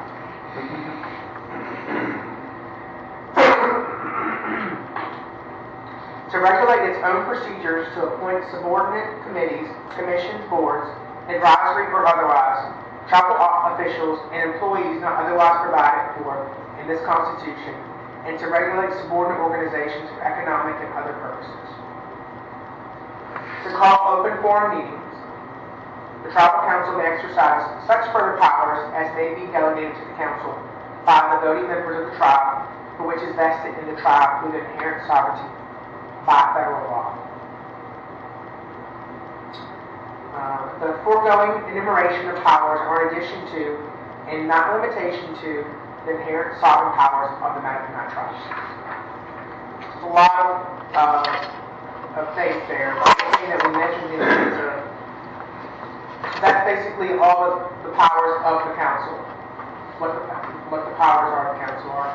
But the last sentence gives the power to add on to that if there's anything else the council needs to do that's outside of any of this by the voting members. I think for me it's kind of all there with making sure our rights for natural resources are there, culture, overseeing that, the welfare, disputes, to be able to go into agreements for grants and for different contracts, for new economic development opportunities. I think those are all things that are important. Accept the grants on behalf of the tribe, to be able to borrow money if we need to be able to levy and collect taxes. That's a big one. Yeah. That's one of the main things, probably the main thing that we do. And then to be able to establish tribal courts to protect people who can't protect themselves, the mentally incompetent, the minor children, gives the right for that, and to remove people who are interested to anyone here on the reservation. So, Yeah, I think everything's pretty much covered in that. So. and then it doesn't limit our sovereignty that's given to us by our treaties. So that does. Keep moving, everybody good with that? Okay.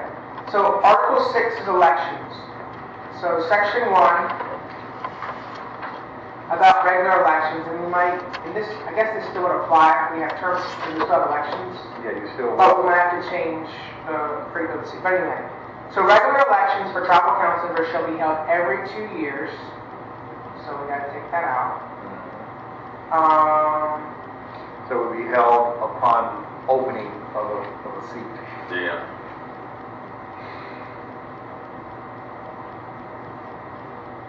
Shall be held, so let's get rid of shall be held upon opening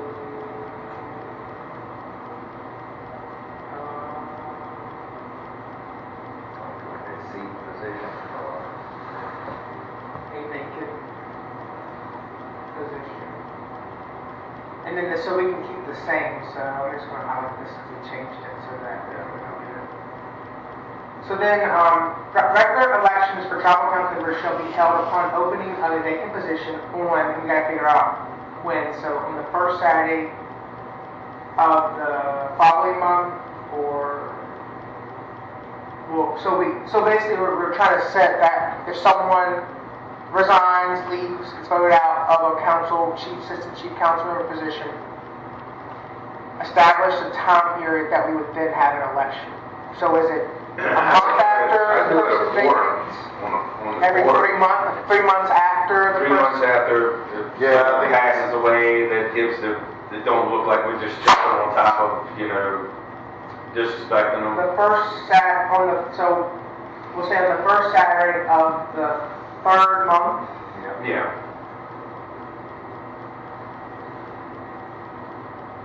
It don't look so bad.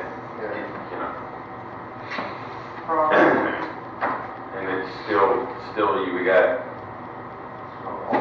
it's still good because you got seven councilmen and the chief, so that'll be. So regular elections for the tribal councilors shall be held upon opening of a vacant position on the first Saturday of the 3rd month from when the position was vacant. Yeah. Regular elections for chief and assistant chief shall be held every 4 years on the same day noted above for council members. So we gotta change that. Shall be regular, I should just say elections, so it'll be regular elections. An election for chief,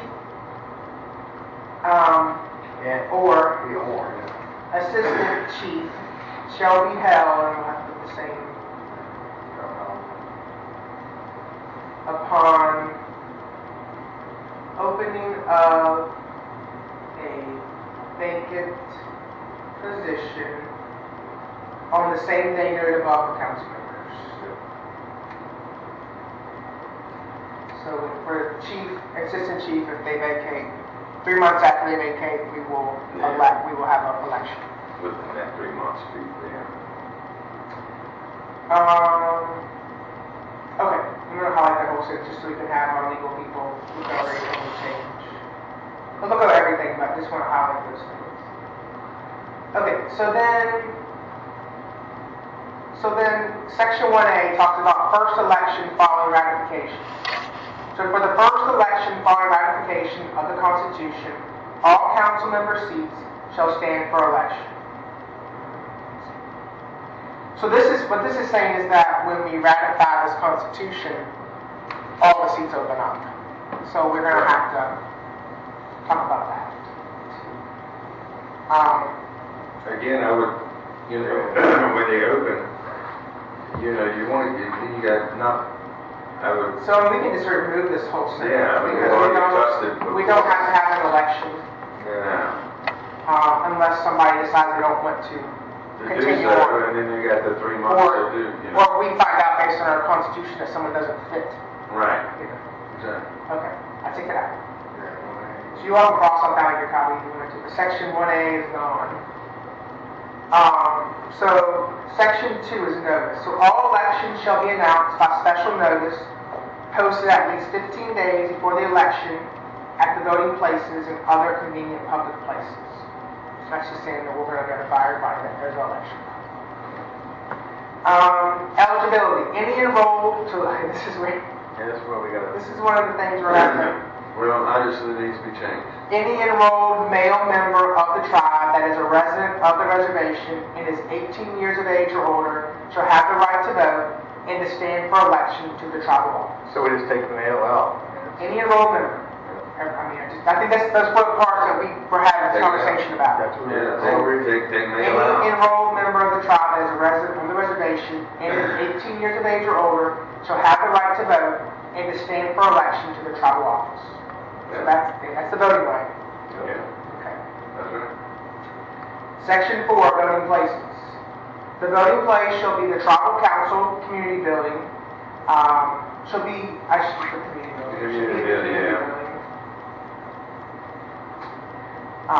As the reservation expands, the tribal council shall establish such other voting places as are necessary to service the reservation population. The tribal council may establish procedures for absentee balloting for those unable to case their ballots in person at a designated voting place.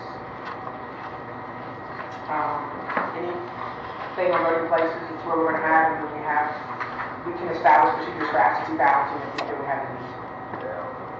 I don't think we've ever done that part. What is that?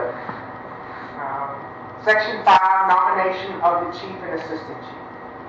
So any voting member of the tribe whose name is presented to the secretary, chief, or assistant chief at least 15 days before the notice of the election is required to be posted by petition signed by at least 5% of the eligible voters of the age of not less than 18 years shall be declared by the tribal council to be regularly nominated and to be a candidate for the office of chief or assistant chief as indicated in such petition.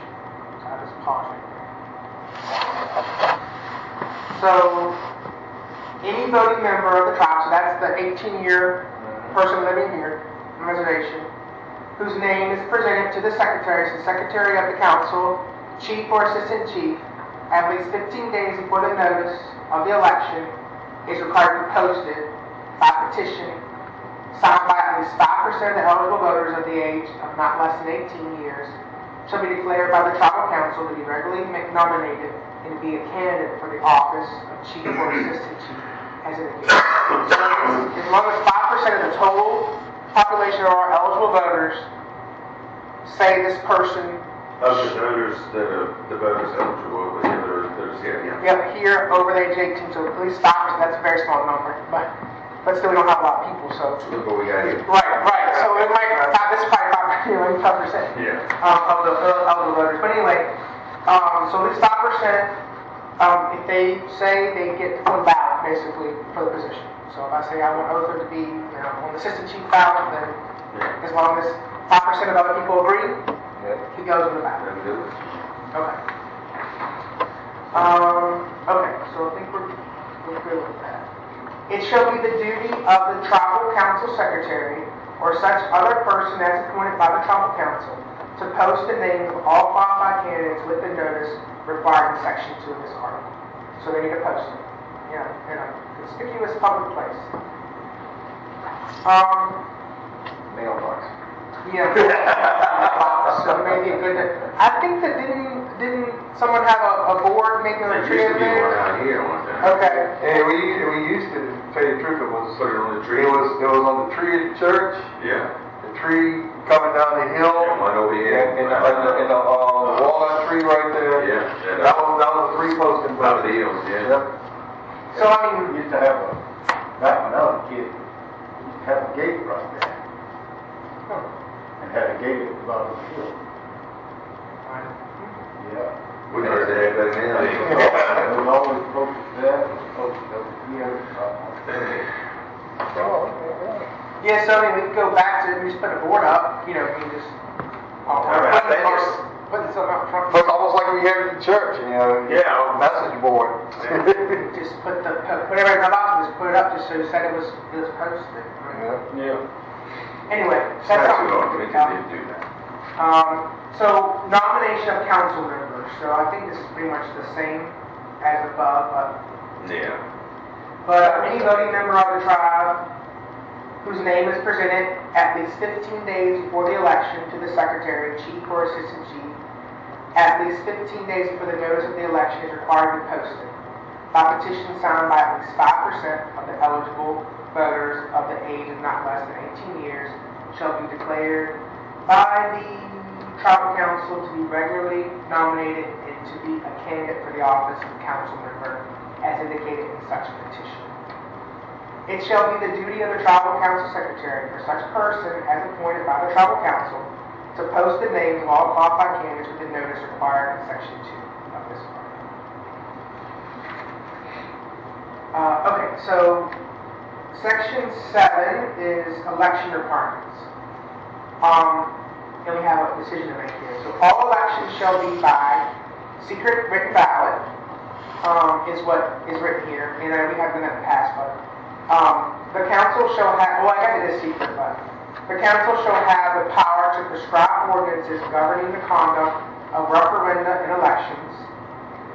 Such ordinances shall prescribe the duties of the election board, procedures for casting and canvassing ballots, methods for challenging the right to vote, conduct and results of elections, and the settlement of any election dispute. Just jump on you again? Sheet 10, Yeah, line 10. you jumped on that. Oh, yeah, you right here. Okay. You right here, but your next one is what? 13. Removal from office.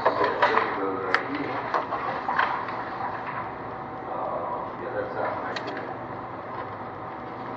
So go ahead, he's gonna go. So, I mean, I just want to talk about election requirements. So, is election going to be by secret written ballot? No, I think we should do like we did before, and then the election is usually done by the, we want to keep traditions the right way, it's done by the secret, yeah, but not written ballot, it's corn and peas. It should be. Cook the corn and peas, that way you can eat this level. Yeah, you know, all it shall be by,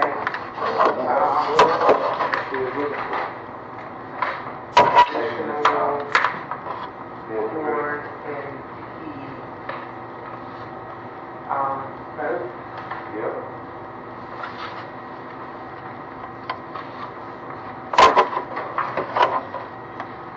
Okay. The council shall have the power to prescribe ordinances governing the conduct of referendum elections. Such ordinances shall prescribe the duties of the election board, procedures for casting and canvassing ballots, methods for challenging the right to vote, conduct and results of elections, and the settlement of any elections. So that gives the power to the council to how we would do that.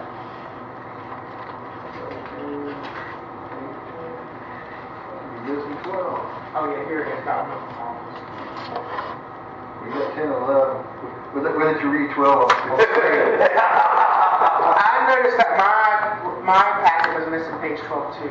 Mine was, yeah. Was it? Okay, because I realized that last night, and I thought, I don't know what happened. Yeah, I was going to ask about that, where it was 12. So was mine, so don't worry. Mine doesn't This, 12. I found an original one and it had it, so I thought maybe it was missing, but here's page 12 if anybody Oh, knows it this. wasn't in that day. No, it wasn't. No. It was missing. It must not have happened. We're all reading on the screen. So, You have a copy of 12? yeah, right here. Yeah, let me get a copy now. I found that this one had page 12. I thought maybe that the original just didn't have it, but this one did.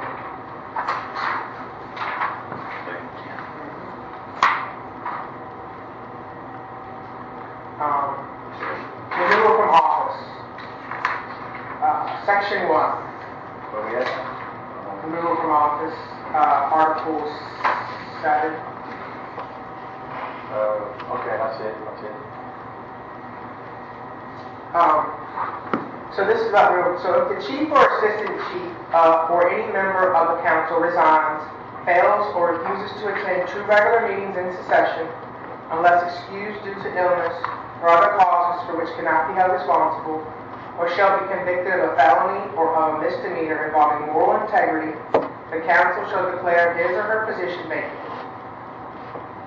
So I'll just got that section 1. I think that's pretty standard when someone is holding a public office, Yeah. but I don't know if anybody has any opinions about it. Yeah, I mean, I think it's important, like you said, just you need to be here so you know what's going on. Right. If you can't be here, then you don't need to do the job. I agree. I think it's the same thing. We're talking about terminus, but you can't hold a position if you don't show up either. Yeah, it's pretty, you know, adjustable, you know. And then, like I said, if you have, and you got criminal charges against you, that means so We don't want you handling yeah. money in business. Yeah. It's just it's too tempting for some people. Exactly. Yeah. Okay. So, section 2, about vacancies. Any vacancy in the office of assistant chief resulting from the application of the section immediately preceding shall be filled at once, what it says, by majority voter trial. So we can probably get rid of the election piece if we want to keep this. So it's basically saying they'll be filled at once by majority voter trial council. We can take that out. Yeah, because we already have Just the criteria. order. I'll just take this part out and put a vacancy in the office of, a vacancy in the office of chief shall be filled by the assistant chief. So the chief vacates, assistant chief will take position. A person so appointed shall serve the unexpired term of the office vacated. Vacancies on the tribal council shall be filled by a special election, the procedures for which shall follow the regular election procedures set forth in Article 6 of this Constitution, except for the date of the special election. A council member electing in a special election shall serve the unexpired term of the council seat vacated. We don't have the terms we don't have terms, so we can keep unexpired term because the term is life. Yeah. Right, so in case we make changes to that later, we don't have to make changes to that section. Okay, any good with vacancies? With the vacancies? I like what you changed. I deleted it, Oh, okay. but I can highlight this section. Okay. So Article 8 is about reservation land. The reservation land shall remain tribal property and shall not be allotted to individuals in severalty. I forget how you say that word. But assignment of land for private use may be made by the council in conformity with ordinances which may be adopted on this subject. So basically it means we can't, we can assign lots. The subject means we can't cut it off and give it to somebody. Like we can't take an acre and deed it off, take it off the reservation's name and give it to over. Like the tribe can't. The reservation land will remain tribal property. Yeah. So no one From reservation and They sell it. yeah. They sell it. right. It cannot be a large individual, so we can't give somebody and let them deed it to themselves. Right. Like that will not be allotted to them. It's allotted to you based on, what did it say? Conformity, meaning basically you conform to the use. You own, you don't own the land. You are given the lifetime rights of the lot and the use of the lot. Yeah.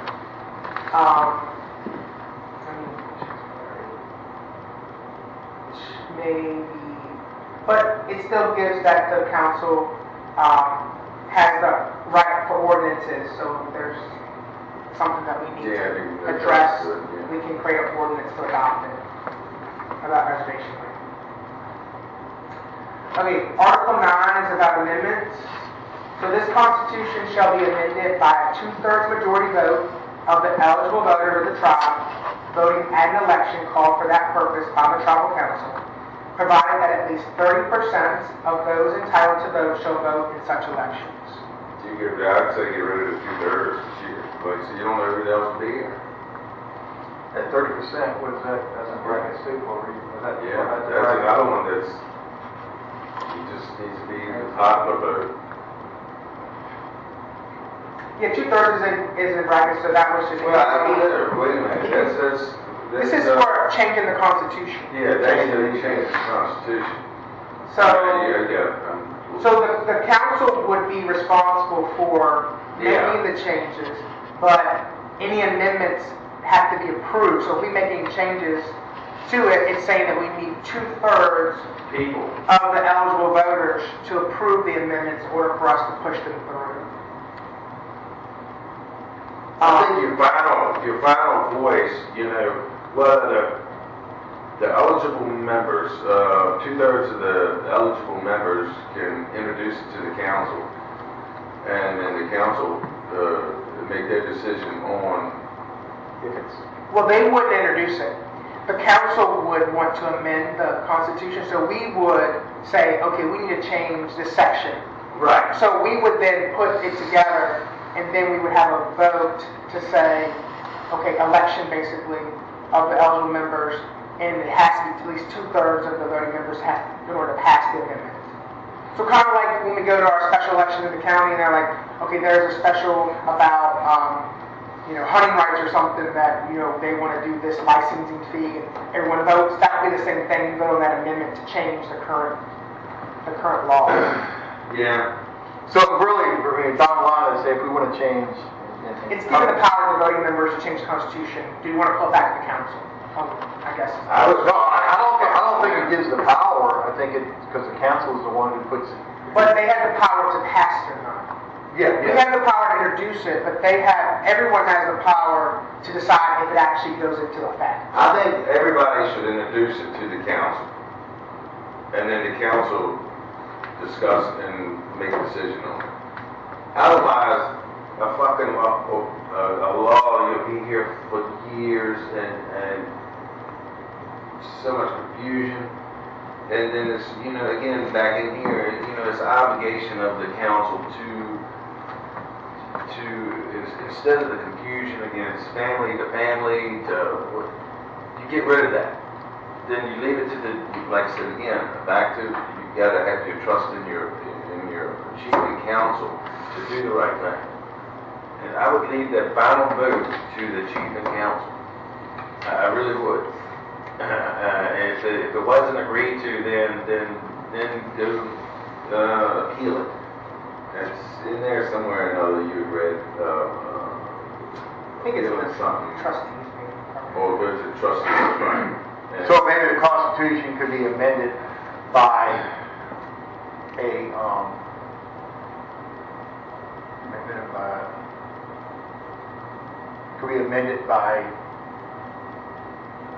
I think maybe it should say a vote of the council, chief and council. Not the people will bring it to us, and then we'll.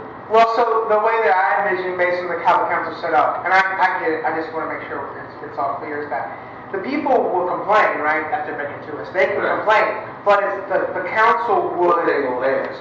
Well, right, but the council would have a council meeting, and the council would say, oh, we need to make an amendment, we need to make an ordinance, we need to make a resolution. We'll decide whether it should be one or not. Right, and from there, though, so we put it together. I think this is just saying, since it's a constitution that governs everyone, this is the governing framework, that we would put it to a popular vote amongst the voting members of what the council decided to basically allow the amendment of the Constitution. So that's too many processes, man. I wouldn't make so many processes. It's just kind of that, it goes to the checks and balances people. Well, I mean, if the people, so you don't give all the power to the branch. If you have I would highlight this and then we next and then ask. No, I get it. I think we can change it to that. I just think that was the purpose of what it's saying. Right. Is that the council would create the changes and then draft it, get it finalized, and then put it to vote in order to get it The enacted. main part is if it gets majority of one family too much, then you're back in the same damn boat that you've been in for the last 40 years. I agree. I agree. You see where I'm going? So why don't we just highlight that, and that'll be a question of how can we word that? That'll be a question to Darryl. I don't know what I'll say this to Darryl. Maybe I can say somebody else can enlighten on it, but how can we word that to make it, I'm trying to get away from the one family control and, you know, and make it more of a group. And like I said, if you got, it's a whole lot easier to deal with 7 people, and as we already seen that. And it's just civilized than it is, you know, 100. 25 people and everybody. Yeah, and instantly, we say one thing, it's poof, gone. Then all hell gets into everybody, and then it's just you know. Nothing get accomplished. No. I highlight the amendment section so I can ask about, even though to ask about that. Yep, I did that. Okay, duties of the officers, this is Article 11 going on. Section 1, Chief of the Tribe. The chief shall preside over all meetings of the council, shall perform all duties of a chairman of the tribal council, and exercise any authority granted specifically by the council or by a general meeting of the tribe. The chief shall I think I missed the word. The chief shall, what does it say? Perform all duties. Well, it says the chief shall I have power to vote. Where does it say? Under duties of officers? Section 1. The chief shall No, preside I'm over. not Page down. 11, second paragraph at the I think bottom. the last sentence of section 1. Assistant chief. The chief shall have power to. The last sentence. The chief shall. Oh, right here. I'm looking down here. Okay. The chief shall have power to vote as a member of the tribal council. Okay. So that. Okay. I was missing half. So the chief shall have power to vote as a member of the tribal council. So the chief oversees the meetings of the council, perform all duties of the chairman of the tribal council. Then I don't quite, in a way I agree but disagree. If the chief has power, then it can be a lot. But I would have, the chief has power if a member is absent. It's just that it's even if you take them out, because we'll have Then 8. If it's 7, It's 7 plus assistant chief is 8. 8. And then chief makes 9, so that makes it an odd. Yeah, I ain't think about that. Yeah, so if we'd have to give it a council member. You're right. I was thinking the same way, but just different numbers. Yeah, I was assistant thinking, chief. yeah. Okay. But no, I get what you're saying, because it doesn't. Yeah, as long as it's an odd number. Yeah. Yeah. I was thinking the chief would make the even number. And to lock it up. well, I mean, yeah, you Good, but I guess, you know, whatever. You'd have to have an odd, then give the chief It'd have to a be. final veto. Yeah, it'd have to be a. Okay, so the assistant chief, section 2. In the absence of the chief, the assistant chief shall preside and shall have all powers, privileges, and duties of the chief. The assistant chief shall succeed to the office of chief in the event of the chief's death, resignation, or forfeiture of office. The assistant chief shall have power to vote as a member of the tribal council. Section 3 is secretary. The secretary shall conduct all tribal council correspondence, keep and maintain copies of minutes of all council meetings, and perform such other duties as provided by this Constitution or as designated by the tribal council. So that's pretty standard of a tribal secretary for an organization. Section 4 talks about the treasurer. So the treasurer shall accept, receipt for, keep, and safeguard all funds in the custody of the council. The treasurer shall deposit all such funds as directed by the tribal council and shall keep an accurate record of such funds and shall report on all receipts and expenditures in the amount, that's the missing page, I think. In the amount and nature of all funds in his or her custody to the council at regular meetings and at such other times as requested by the council. The treasurer shall not pay or otherwise disperse any funds in the custody of the council except when properly authorized to do so by council. Okay. The books and records of the treasurer shall be audited at least once a year by a competent auditor employed by the council, and at such other times as the council may direct. We don't currently do that, but it was listed in there, so, I mean, I think it's a good practice. It wouldn't hurt. No. Checks shall be signed by the treasurer and, what's the next word there? Treasurer Signed by the chief and council. Chief and of the council. countersigned by the chief of the council or in the chief's absence by some other office designated by the council. So saying all our checks should be signed by the treasurer and then the chief, or chief's not available, whoever else is designated by the council. Yeah. And we said that too, that she was on. Yeah. Okay. Any questions about the treasurer's responsibility they need to add? Anything? I think we're good there. We're moving right along. Yeah, we ain't far. I'm telling you. Qualifications, and this is qualifications of council members. This is how you qualify to be on council. So qualifications. Any voting member of the tribe who has reached the age of 25 years shall be qualified to be a candidate for election to the council.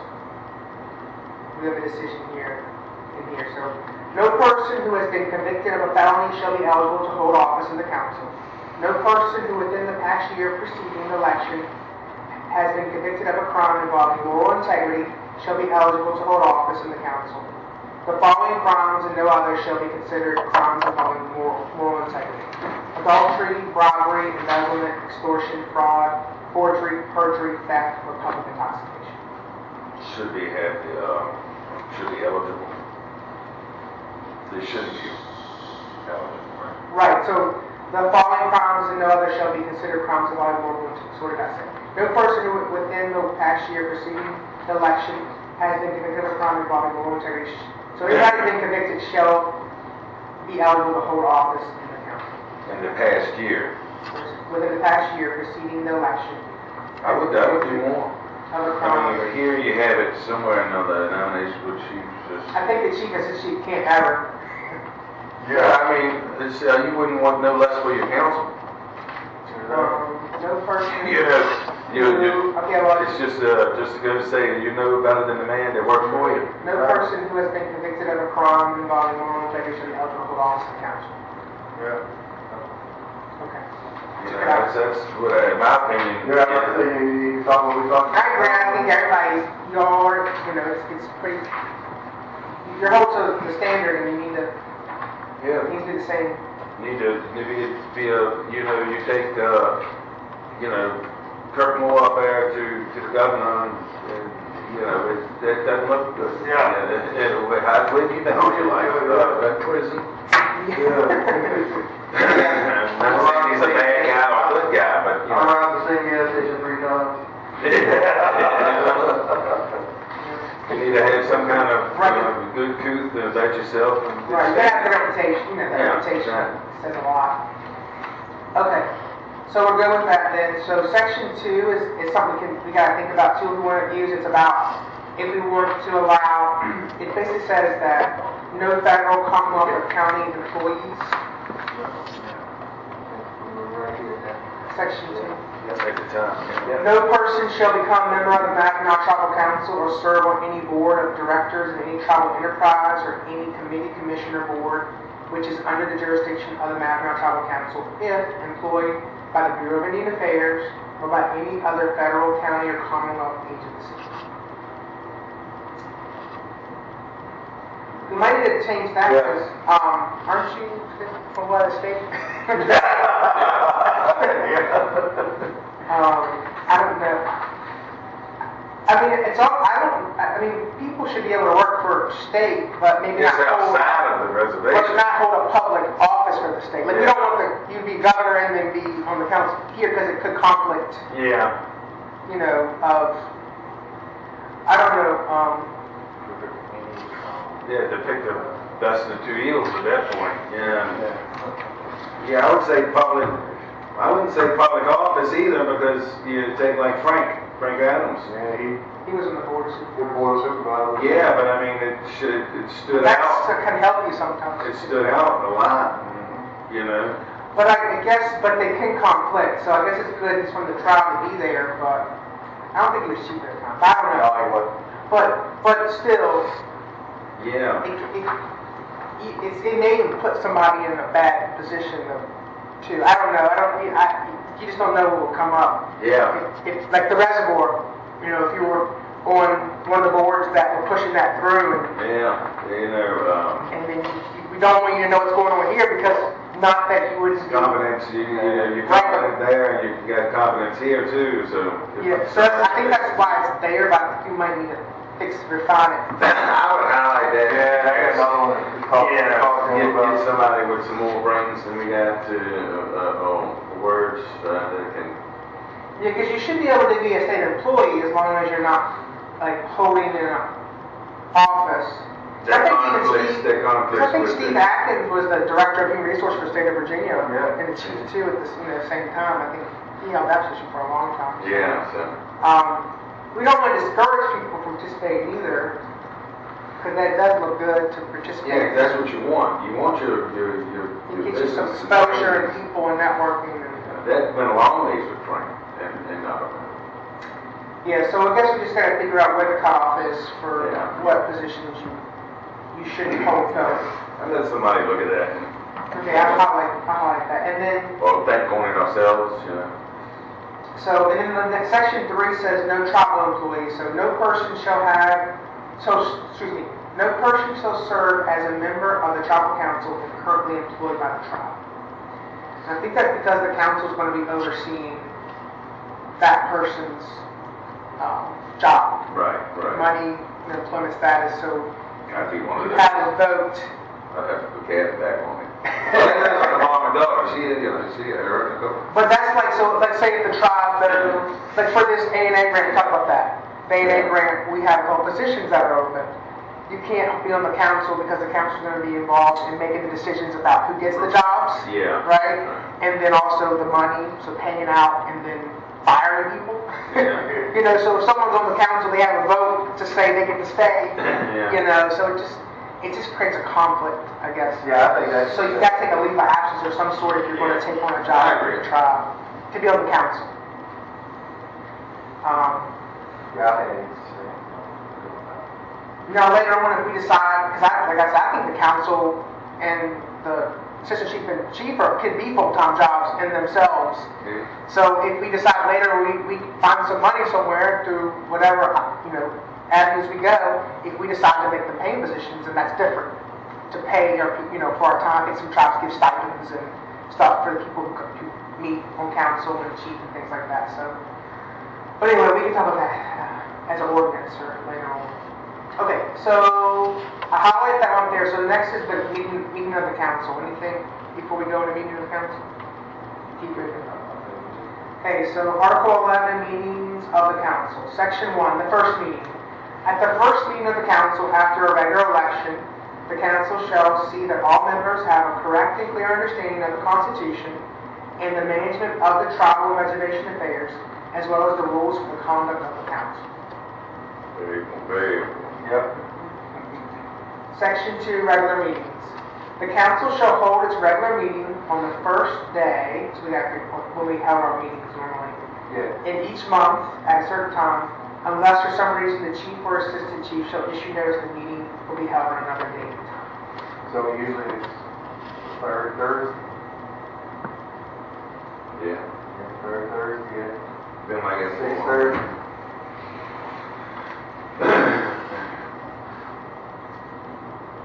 The third Thursday in each month, because we went to quarterly, we didn't. I think I need to stay with my. I think we're going to have to with Yeah, the too much is going on. So it's quarterly.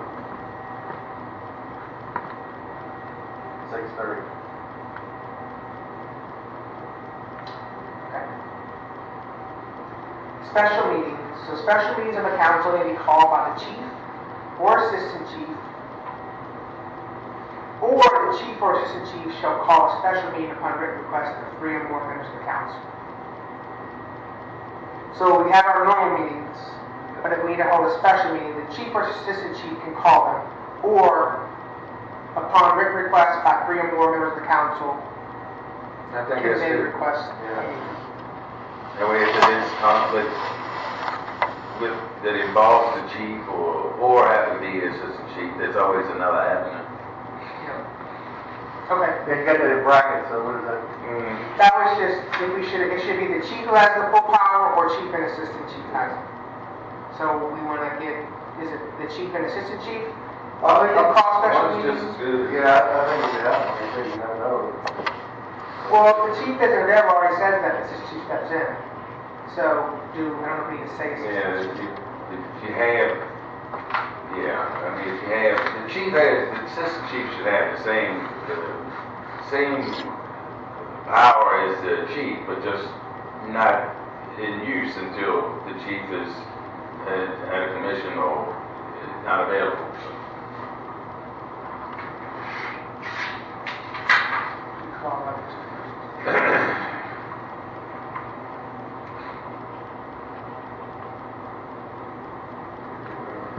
Okay, so section 4, conduct of business. This has brackets, but in the conduct of business, recognized rules of order shall be chosen and made applicable. Voting at the council meeting may be by voice, but at the discretion of the chief, or upon the request of 2 members of the council, a secret vote shall be taken. So, I don't know what y'all think about that. So, No, We've already got the beans and corn. yeah.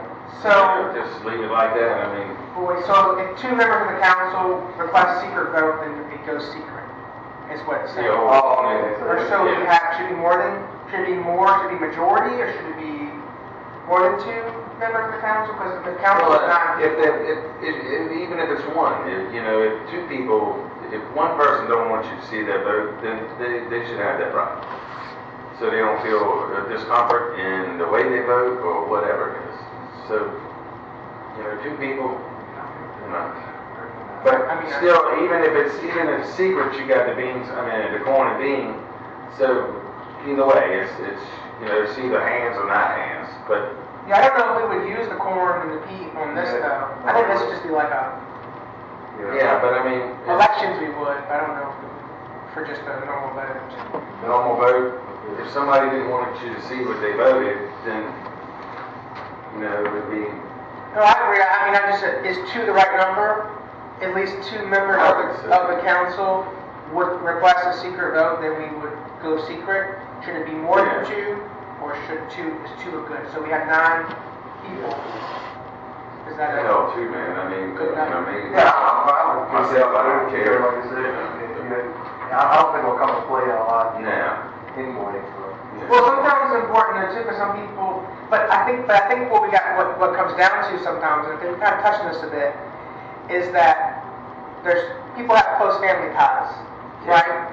And so you don't want to upset one. your family, because that can hurt your relationship. So secret votes, you're right, you have to put that aside. You do. But people sometimes think more with emotions, than other things. So I think having an option to secret vote, I think 2 people say I want secret, then I think that's probably good enough to do it secret. Yeah. They'll feel more comfortable about being, It's simple. If you're on this council and you feel like that, then you should excuse yourself from it, or excuse yourself from that vote, or Exactly what you just said. If one person's uncomfortable because they really feel something strongly, but they don't want to, show it somehow, I think 2 is fine. Yeah. Yeah, okay. Moving on. Quorum, so section 5. So matters of business for the council shall be decided by a majority vote of those present at a council meeting, provided a quorum is present. A quorum of the council shall be constituted if how many or more members are present? Only 3 here today. The council, yeah, it's 3. But I guess what's considered a quorum for 7, that's 7 council members, but also the chief and assistant chief are included, so 9. So what's considered a quorum? The majority of the hand, 4. So at least 4, because that would be. At least 4. It's half of 7. It's 4 and a half. So that's it. 4. Bigger number than 2. 4. Okay. 4 plus 3 is 4 more 4 present. plus 3. Take 4. So what we got here is a lucky number. Yeah.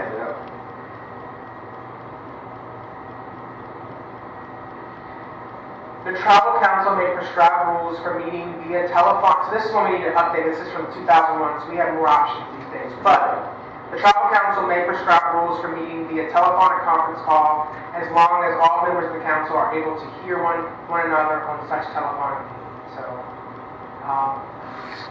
maybe we should say virtual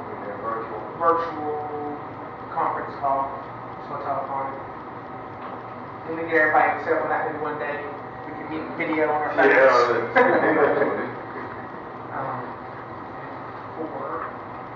We eat a sandwich. Yeah, you sit around your PJs all day. So my wife does. I try to do it when I work at home. Yeah.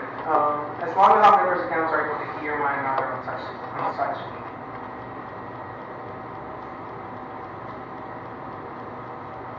Okay. Restriction of voting in the council.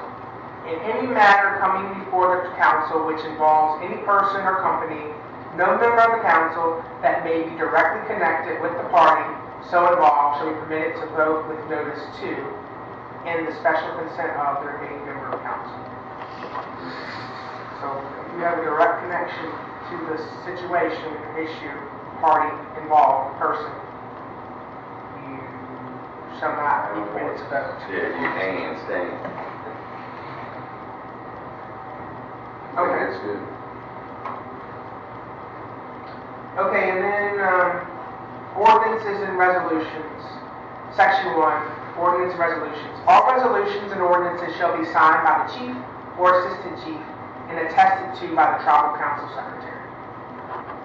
I would say chief and Council.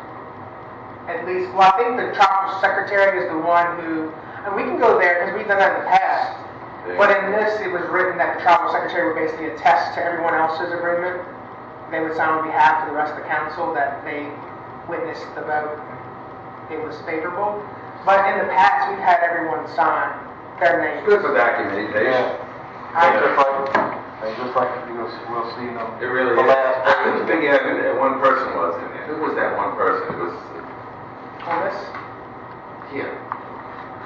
They're like 2 letters. Uncle Webster started to sign his name on the council member. Yeah, he started signing his name, yeah. And he signed the wrong place. Yeah, he started signing, I can't remember talking about it, I'm working on top. He was sitting beside me at the time. I wonder if he started signing. I think that's important too to see who was on the council at the time. Exactly. It's good for documentation. Okay, so all resolutions and ordinance shall be signed by the chief, assistant chief, and council members. So we don't have to, and well, yeah, because the tribal secretary, when we make a motion, they write it, And they can sign it. right, so they still need to attest to the order. So truly, when there's a law like this, I mean, that's written out, then it should be signed by all the members. We vote on it in here, then it should be taken and written up, and everyone sign it. This is truly what will go in the law. Yeah, and you can't beat that. Yeah. And that's what we need. Yes. 100%. Yes, this is the next part about public inspection ordinances. So, all ordinances shall be recorded in a binder and shall be open to public inspection. So, I guess you can think about this. Public, what does public mean? We don't. Here. We want to make sure public is. So I would say tribal residents. Yeah. Open to tribal residents. Yeah, I wouldn't make it. Yeah, they don't live Say there. reservation resident.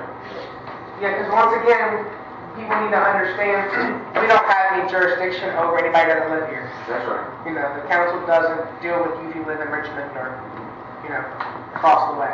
You're right. When you step foot in here, though, that's different. But, living here, not so much. Okay.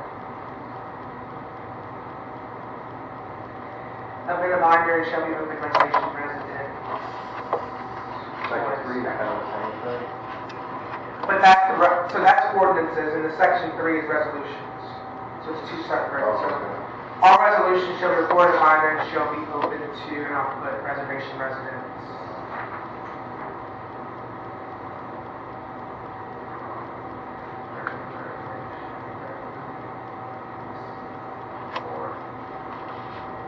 I guess it's a public inspection. I'm sure it's so glad it ain't before the city today. I probably wouldn't be this far up there. The more people you ask. I'm tired too. The next is about majority vote. So all questions of procedure shall be decided by motion of the council or by a ruling of the chief if no objection is heard.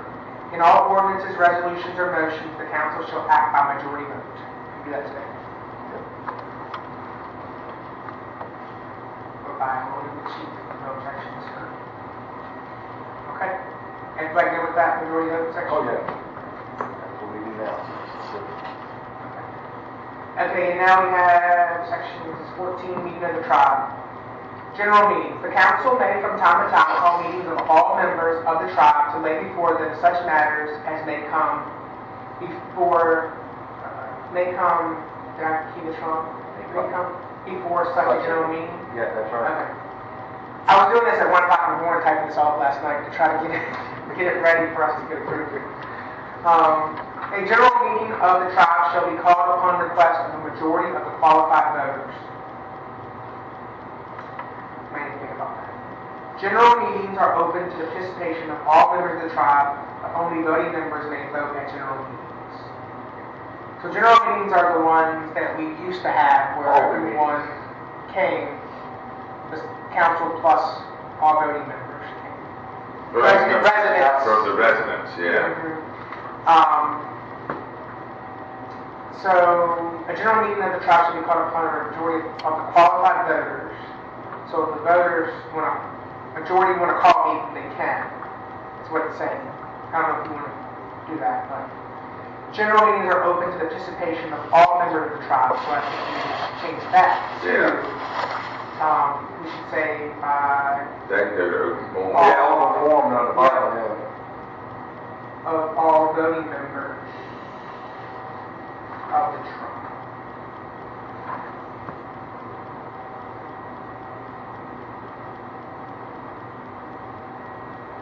So, the council may from time to time call meetings. So the council can call a meeting of all members of the tribe to lay before them such matters. So I need to say all reservation residents, right? Meeting of all.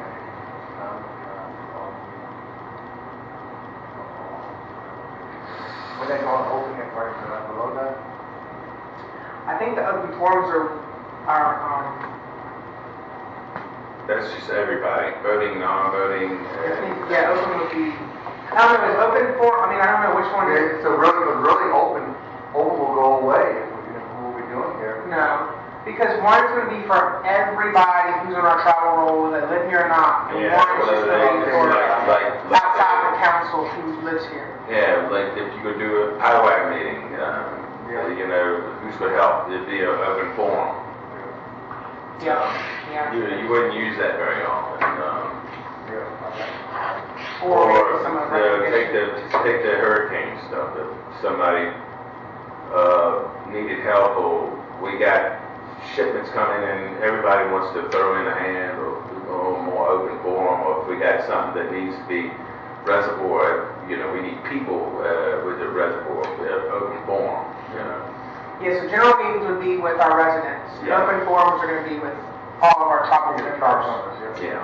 Okay, so listen, the council may from time to time call meetings of all reservation residents of the tribe to lay before them such matters as may come before such a general meeting. Matters that may come before such a general meeting. A general meeting of the tribe shall be called upon request of the majority of the qualified voters. General meetings are open to the participation of voting members, of the tribe. Because voting members of the tribe are residents. Yep. Good. Yep. Okay, open forum. This was a suggestion, so I guess we can figure out how to do this. So the council may from time to time call meetings of all members of the tribal descendants and other interested parties that the tribal council may invite that the tribal council may from time to time invite to participate. In such invitation to be in the tribal council's sole discretion. To discuss such matters that the tribal council may deem advisable to bring before an open forum. Any discussions or recommendations emerging from open forum are intended to be advisory in nature and shall not be binding on the tribal council or the tribe, but may be considered in the tribal council's decision-making process. Yeah, I think that's good. Yeah. I think that's good, especially with federal recognition as things that have come about. People involved. And there'll be programs that they can still participate in and not live here. Not really good, right? There's things they can still do. Yeah. But it's different. Yeah. Okay. So the trustee section, which this is, in the beginning, remember, they mentioned that we might not want to include the trustee section in our constitution because we might be setting a precedence of colonial Commonwealth law versus our own law. Right. We haven't really used the trustees. The last time we used them was what, probably 18 years ago? About 2000, 2003, I guess, is when the last time they were called in. I don't even know if we have. I don't know who all our trustees are. I don't know if they're even all still alive and still knowing their trustees, or Jerry Cox. I know Jerry is still. He's a realtor, right? I don't know anyone.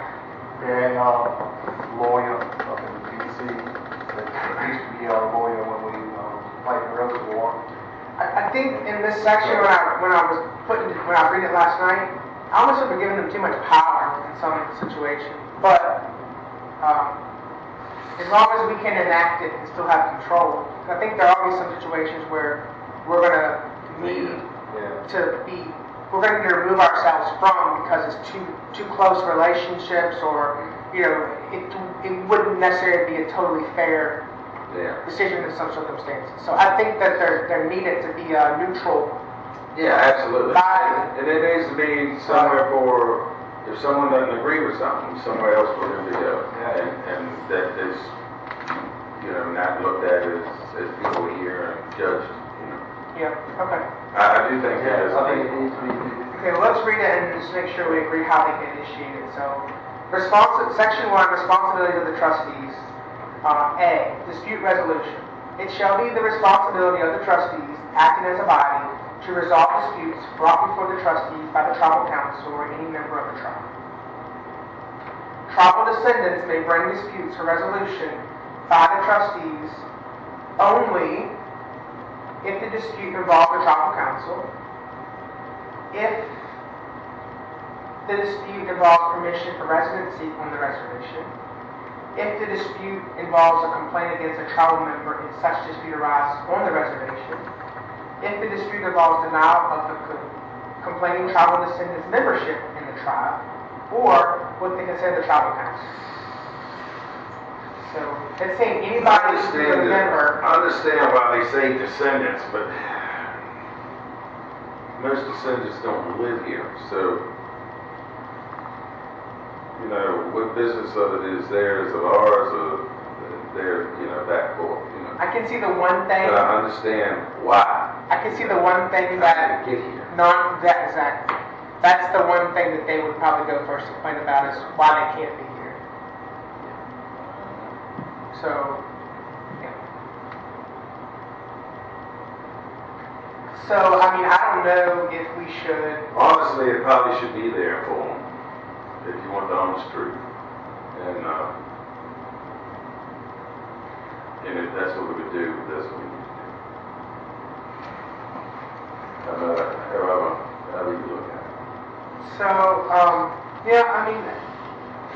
We need to make out for them. And I know we need to stay in control of it too, but maybe we only give voting members the option to enact the trustees, not all descendants. So but if voting someone members would be the ones that just here. right, but see if someone outside wants to ask them to invoke it for them, they could. Yeah. They could go on behalf of somebody else to the trustees. How the hell would they represent themselves? On their They behalf. got no, then they're mixed with it, so their vote being nothing. Yeah, I mean, they could not have it, but at that point, the trustees are involved, we have to decide if we allow the trustees to move forward with. Well, this, it kind of says this. It says right in the beginning that the trustees and tribal council are any member of the tribe. So you have to be a member before you can even. Where?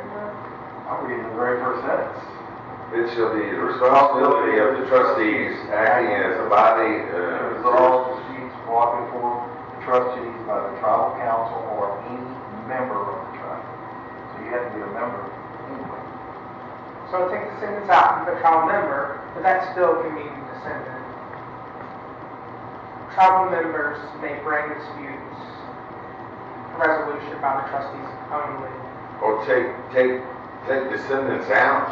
Yeah, I took it to tribal members. I took the sentence out for tribal members. Yeah. But I was saying we want to do members. That's anybody who's enrolled. That means they have a tribal card. Yeah. But I think that's fine.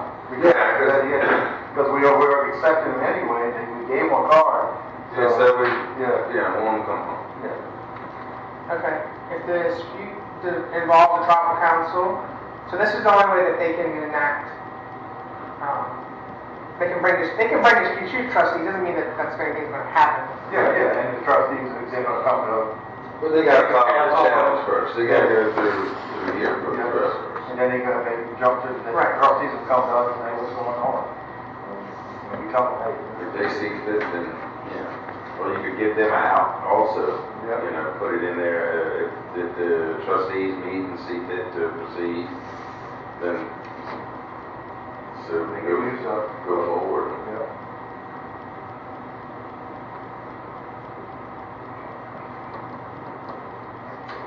So at the end it says, if the dispute involves denial of the complaining tribal descendants' membership, and I think that's why I said tribal descendants could come, because if we denied you membership, it was giving them that option to the trustees. I don't think we should let the trustees move in our membership. No, they can't dictate who we say. So I'm going to take dispute out about membership. Now, You're talking again of people who don't live here and don't ain't a part of it. And they probably don't want to be a part of it.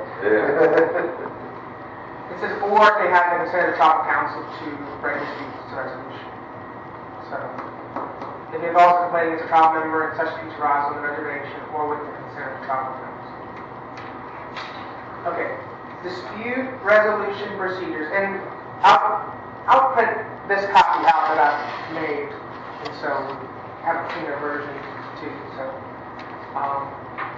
but anyway. Dispute resolution procedure. The tribal council shall prescribe by ordinance the rules and procedures to be used by the trustees in resolving disputes. So we'll have to give the trustees the rules and procedures to resolve it. Jurisdiction. Unless limited by action of the tribal council, so the tribal council has the power to limit their action, the trustees are empowered to determine the scope of their jurisdiction to resolve or adjudicate disputes properly brought before them.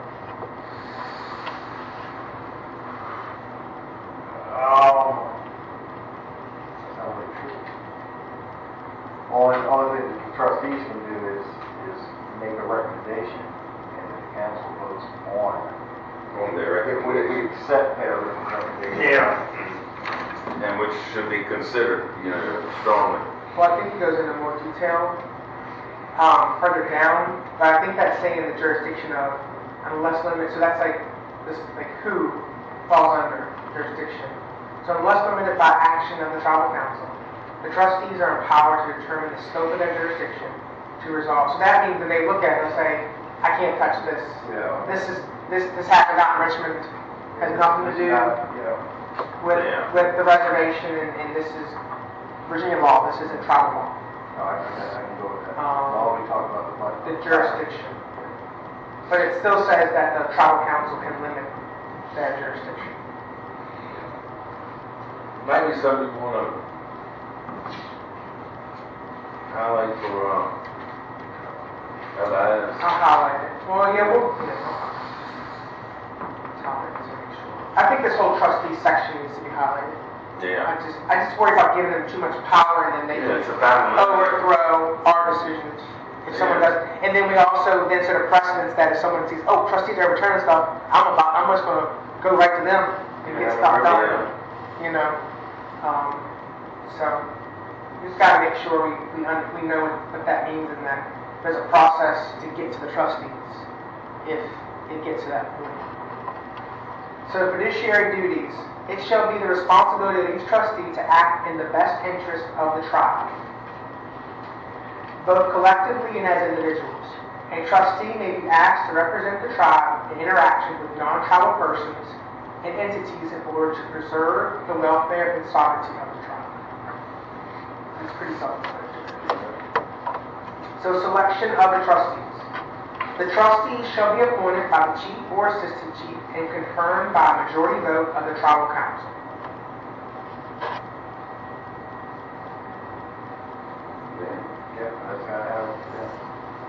Okay. Term of office. Each trustee shall serve for a term.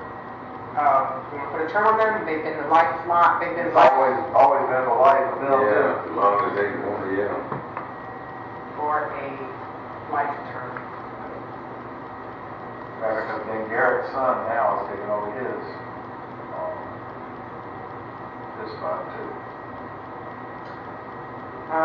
Removal. Trustees may be removed by majority vote of the tribal council for any reason, including but not limited to failure to represent the best interest of the tribe. So we can get rid of a trustee if we vote majority vote against them. Yeah. We don't think that they're looking out for the tribe. Okay, and then Article 16, adoption. This Constitution, when adopted by a majority vote of the voting members of the Mackinac Tribe, Virginia, voting in a special election in which at least 30% of those entitled to vote shall be effective from the date of such adoption. So now we got to talk about that. So that's saying that, I think it's the end pretty much, but it's saying that we get distracted, Constitution, we get our legal team look over, we're good with the final. In order to adopt it as the law of the land, per se, 30% of all the voting members have to agree for it to be enacted. So, let me think about numbers. How many voting members do we maybe have? Is it 30? So, I mean, 10 people? Right now, we just have what we have. I mean, but is it like 20? I mean, how many people can just come? Like 20 people come to a meeting? Voting members? Yeah, probably 20, 25. I mean, that's less than 10 people have to agree in order for it to pass. It's a bad. I'm sure it's bad. I'm just thinking if we were to include the full body with that, then it's going to come. Members of this That's they will be members once this is adopted. Yeah. It has to be adopted. I think it'll be fine. It needs to happen. Everybody wants it to happen. Everybody needs law. Okay, so we would then. Maybe Maybe I'll put the current voting members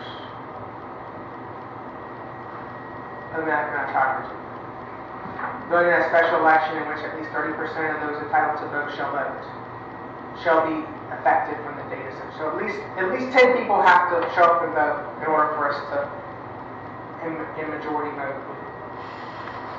as it goes along, people ain't gonna think it's as much fun as they think. Oh, I know, exactly. They're not gonna. They're not. Nah. You might get a pile of people here for the first 5 meetings, but then that's what. Yeah, I ain't coming over here. Yeah. So that was the Constitution. There was another attachment about granting lots and law for land, which this is like a I don't even know if this should be part of the Constitution. No, this was, it was asked that, I told them I had a copy of it, so I gave everybody a copy of it. But these are kind of things that we're going to have to now make sure we have produced, put in the binder to show this is how we got to get there. We got to start somewhere now. And I think we got a good start here. Get this settled away, and and start working on that. Yeah, so this would just be changed to cross out male and put member. Right. Basically saying resides, which we already, but the thing is that we're already doing that today. We stopped not granting women rights, not rights, but lots. Yeah. We've been doing that. We granted Gloria her lot a year ago. Yeah, got land Denise down gave there. her, we gave Denise her mother's lot, and she relinquished her other one. I mean, there's people here, that have lots, women that have lots, so. It's tight down here. You can't plant a garden, it needs to open up down here some, so people can have a garden and people can move uphill. Yep. That's right, it's true. So the ending is just, once we finalize this, we just certify the date it was accepted and acted, and then signed by. And I'll just change the signature for the attest. I'll just put chief, assistant chief, and council members will all sign it. Yeah, and what we'll do is, you get that, send that to me, email it to me, and then I'll, the highlight areas I'll send it to Daryl, and then see if he has suggestions, and then we'll send back out to everybody, and we'll reconvene and see if we can make it happen and move on. Before, I don't know, it's maybe something to think about. Even before we sign that one right there, I think we should do as much as possible as we can with this element. Well, I was saying, do we want When we to? sign that one, then that's going to be in the law to where everybody. Okay. And it's going to be a... Well, the good thing is though that the power still stays with the council, and so if we don't have anything written, then we would create it. Can you imagine trying to, just establish, Oh, yeah. It'd be nice. We need to get as much as we can done before everybody comes. There's going to be a million questions, but when they got the questions, what you can do is say, Here you go. Yeah. So we need a document. take that on and read it and then ask. So everyone should be able to see the Constitution. The Constitution is just, like I said, the framework for how we are governed. We govern the tribe. They can see that. And then the binders would need to be kept somewhere like here, locked up, but will be able to be pulled out. Something we need to do too. With- So we would do. Yeah, because we need to put these kind of slips in a place for the council to all have access to, Need a good. to pull them out, legislation. so that we can review them and we make decisions and say, well, we already have, here's the law. Yeah, I mean, because there's So it would be no argument, no. Yeah, because there's a couple. This is how it is. There's a couple of them that we've got. There's like one for the ordinance of not shooting on the reservation. That's one that was done too. And that's So I'll rewrite this one and as an ordinance for land granting. and what we do is we attach those two together to show this is the previous and this is the Yeah. We'll make a list. What else? What else do we think we need to tackle in the beginning? So land granting, we got the voting stuff in here. It's so much, I guess. Is there anything else that's like top? Well, you're not even going to say the lot. But we got Well, that's the- land granting. I think we should just pull some of the order and, like I said, no shooting on the reservation. I'm just thinking, what's the most important? Like those things are known. I think people know, but we need to make sure they're documented. Was there anything that we need to make sure that we need to have buttoned up? I think the granting of lots. We have how to hold positions. We have the voting rights in the Constitution. One thing we didn't have in the Constitution here for voting members is currently we do make someone wait 6 months before they can become a voting. Yeah, that's probably, They have the right to have a voice, and that probably should be maybe put in there somewhere. So when you become 18, or when you first get reinstated to the reservation, you have that grace period to come and listen to hear what's going Listen and on learn, yeah. before you. But see, since we're taking a lot of that from, I don't know if we should include that because we're taking a lot of that. You don't want to give a council a 6-month grace period when they're in the council. But they'll be in normal meetings anyway, So we're not going to have the normal meetings as much. We'll have our council. I think that's probably has to be stated somewhere, maybe it's there. I don't know if it's needed. Because if you don't have any, because I just think about current state is everyone comes to a meeting and everybody's voting on everything. Like that's current what we can do. So we need that because you have people coming in brand new first meeting and they vote. But if the votes stay with the council, I don't know if we should limit the council's what we gotta do is, voting power. I mean, it'll be individualized. Everybody will know what's going on now. Everybody's gonna know what's going on. So the 6-month thing, I don't think that'll be a big deal. Well, the other thing I was thinking about too, if we need to put in the Constitution is... Only thing we could do, you know what we could do is, we could just, we could hold any voting. You know, don't put yourself in a position to be voting for 6 months, you know. Or just do what we do. I mean, we tell everybody when they you know, become 18 years of age and come in here to a meeting, we tell them that, hey, you got 6 months. We told when 18 years of age, we told Malcolm that too. You got you just came in. He's 18. We had to have a meeting. But yeah, you say, hey, you got 6 months to sit, listen, and learn, and before you have a voice. And we did that with David. So. I mean, everybody happened to me too. Yeah, it happened to you, it happened to everybody. So happened to me. Yeah, I mean, either way. Okay, I just put the 6 months here. Yeah. I mean, they were 6 months is done that much. I think the other thing, I think it's in here about granting the lot ordinances. I think we need to talk about, the one thing I think is missing out of this is what's considered residency. So what's considered you living here? Is it a time period? Is it you show up one day?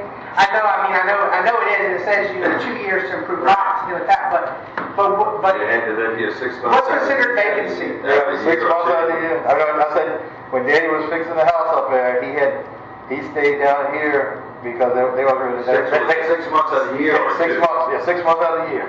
Yeah, it's because he had to stay down here, or they were going to take the house. Yeah. And so he would go to work and come down, and then come to the house, eat breakfast and stuff, and then come down here and spend the night here, and then head to work.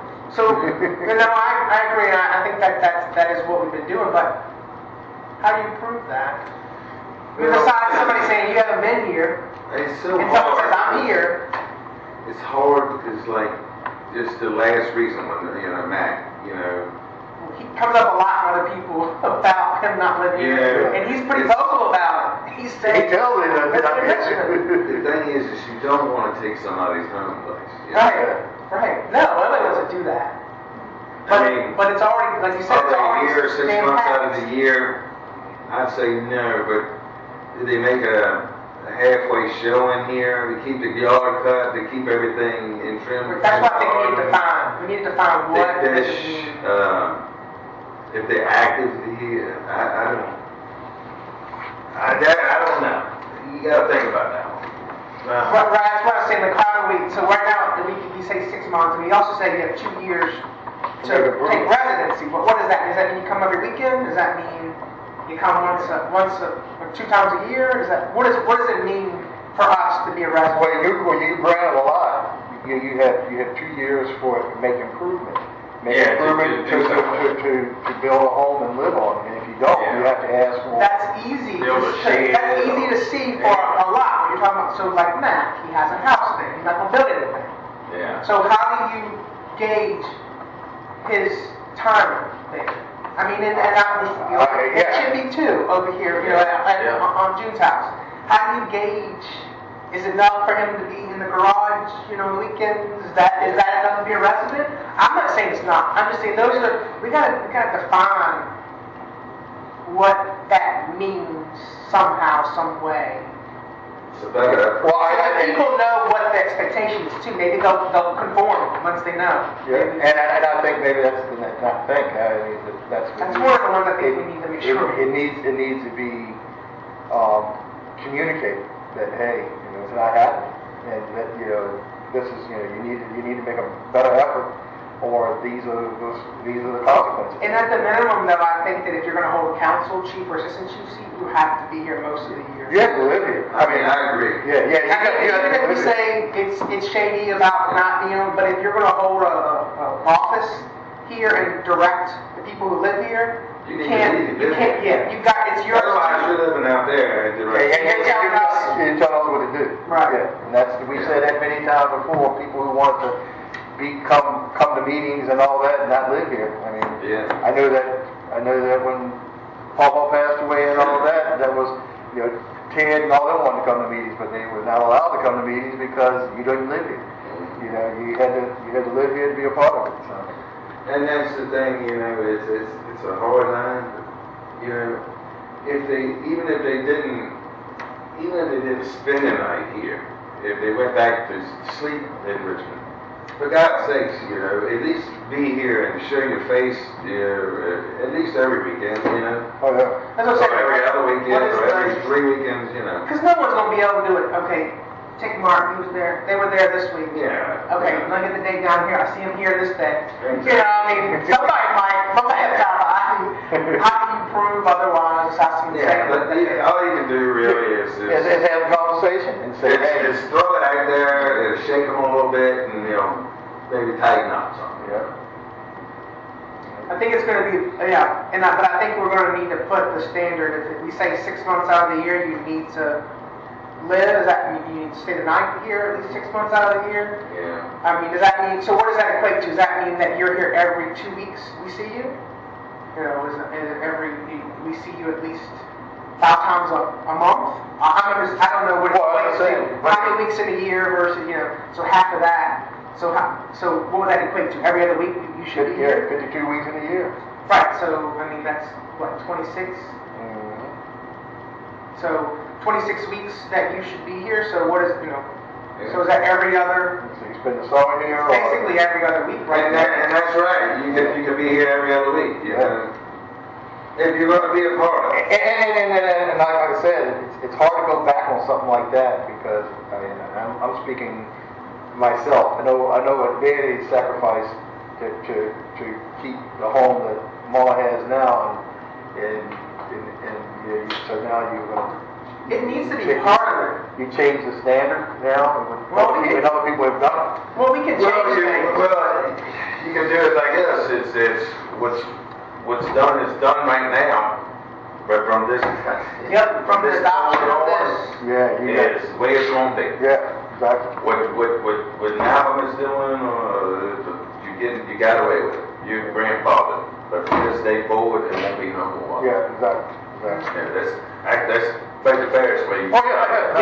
Here's your opportunity to make it right, and if you don't, then you need to give up your seat, or you need to give up your lot. I don't know how politics going to He'll be grandfathered under it. He'll be grandfathered where he is, just because you got to start somewhere, and we let him get away with it. So, okay, fine, you got away with it in this way it is. You're there. From here forward, we're going to enforce the law from every person forward. I don't know. I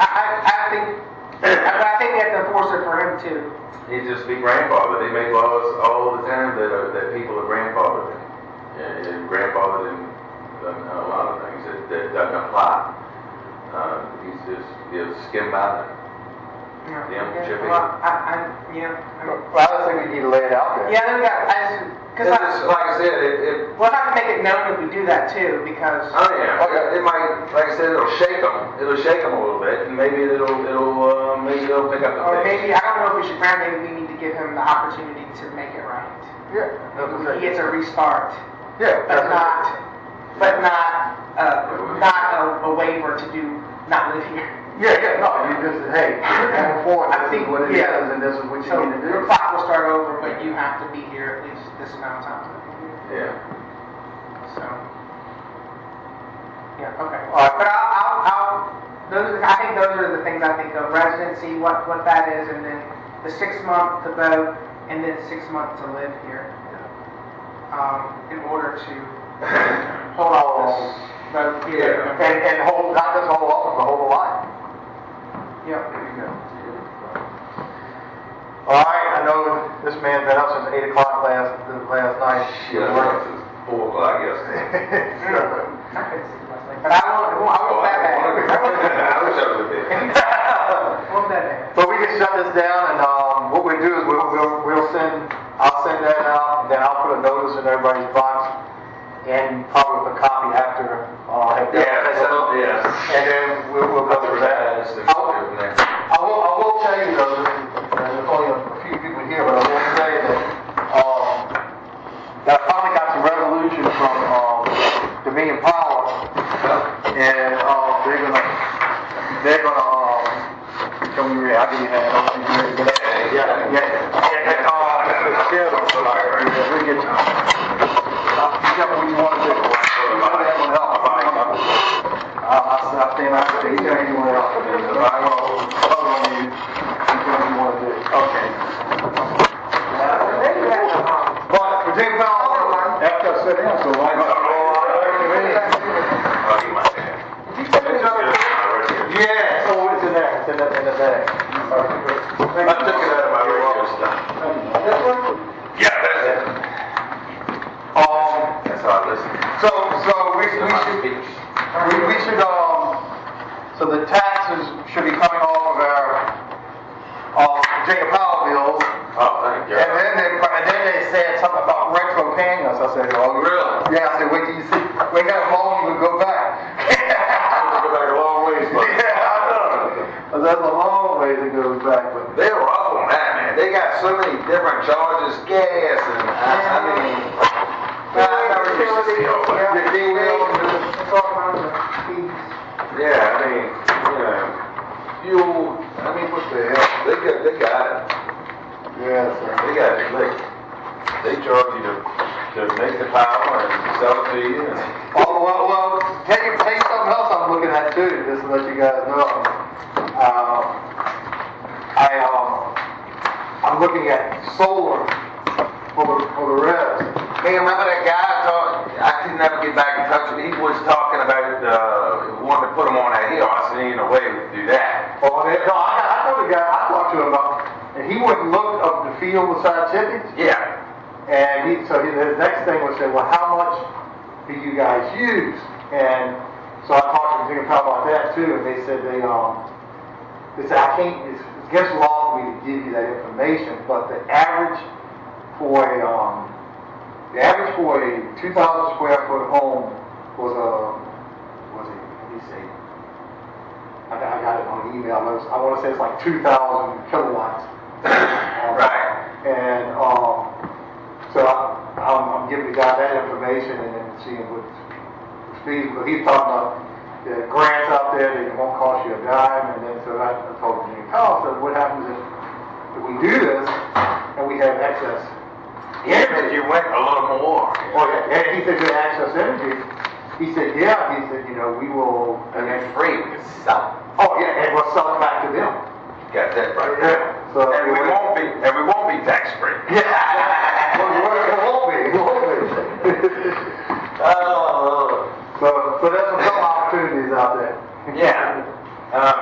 Yeah, and if we don't do that, I checked on some wind at one time. They said we don't have.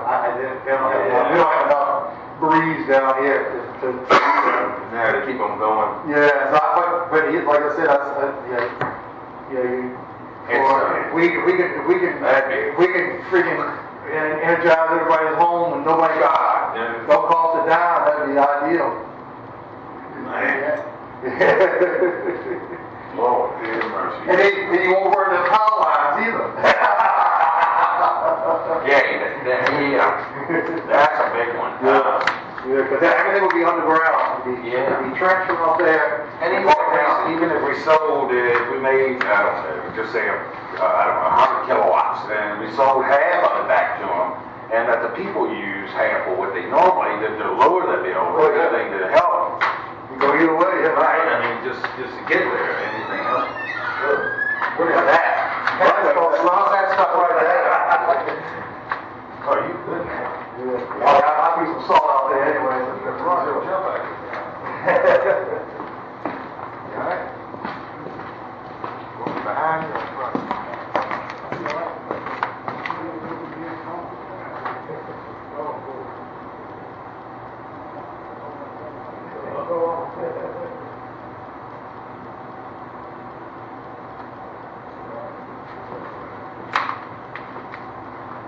Yeah. See you some anyway. All right, y'all do the same. Thank y'all. You can put it up. I'm gonna leave it in the back room. I don't know when you take it home. You got the right cables for it. Huh? You got the right cables for it. I had them. Nobody uses that thing anymore. I love you. I don't know who the last person used it. I let somebody use it, and I then think me and Arden used it when we had our dance class. yeah. But I think that we had to get the cord, but the police had to pull it off or something. Because it was missing.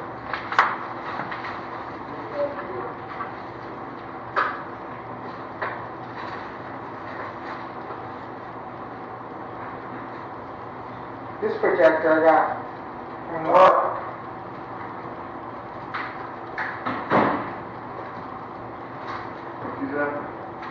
I got this projector from a gift from work from the Twin Cities, and it's supposed to be outside for movies, but you know, it's not pretty good.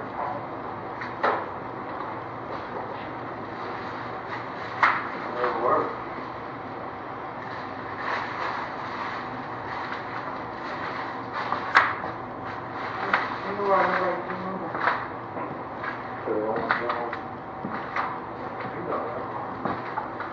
Well, I was thinking one thing to tell you this too is, well,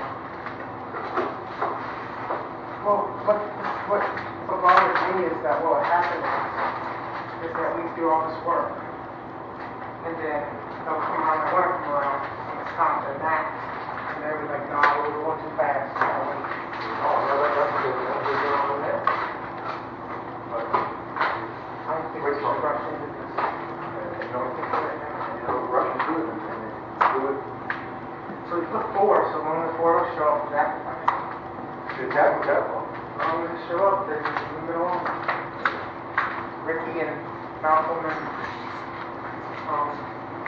Leon, Leon, you know.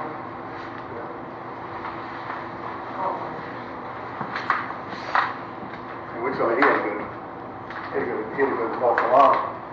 Not North Carolina, he was in Crossville. He called me and said, he went last night. They had to go up there for a client. I don't think we should grandfather anybody. Huh? I think we should let them restart. If I don't think we should grandfather anybody. But Oh, no, a grandfather. You start. you're okay, then that goes down. So certain people get certain things. You and me. Me.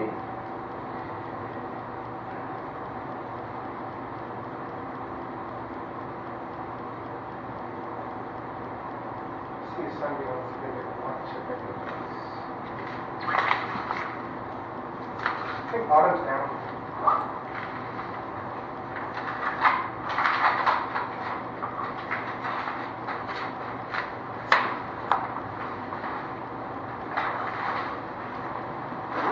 Maybe they get a nice coffee there. But Rockland, somewhere. Well, yeah, man, this one too. You saw that? Yeah, Man, it's kind of crazy here. This one's warm. I wouldn't say The other one is cold. The backwards is cold. Yeah,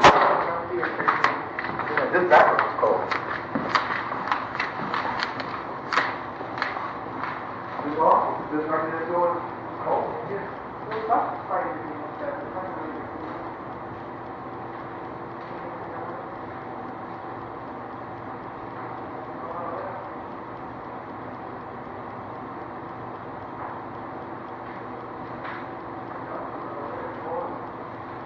If I was to do this thing into that room over there, it would be on here.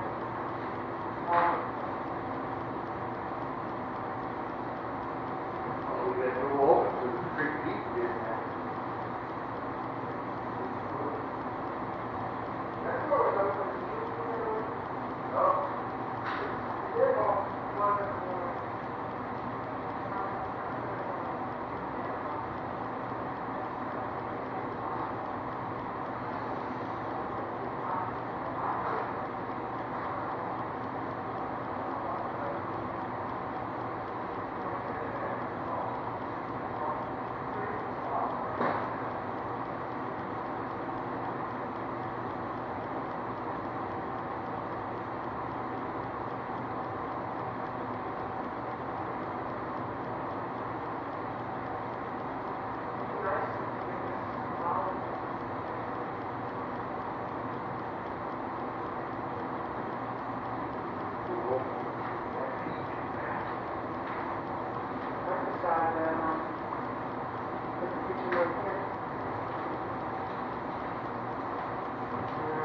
Well, we need to get this space together and get that grant.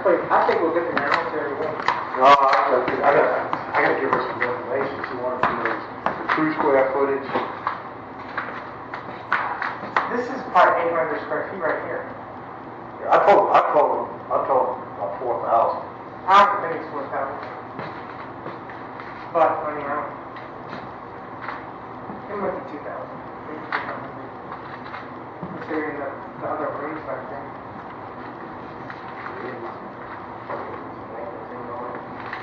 Well, the toilet's broken there, so it must be.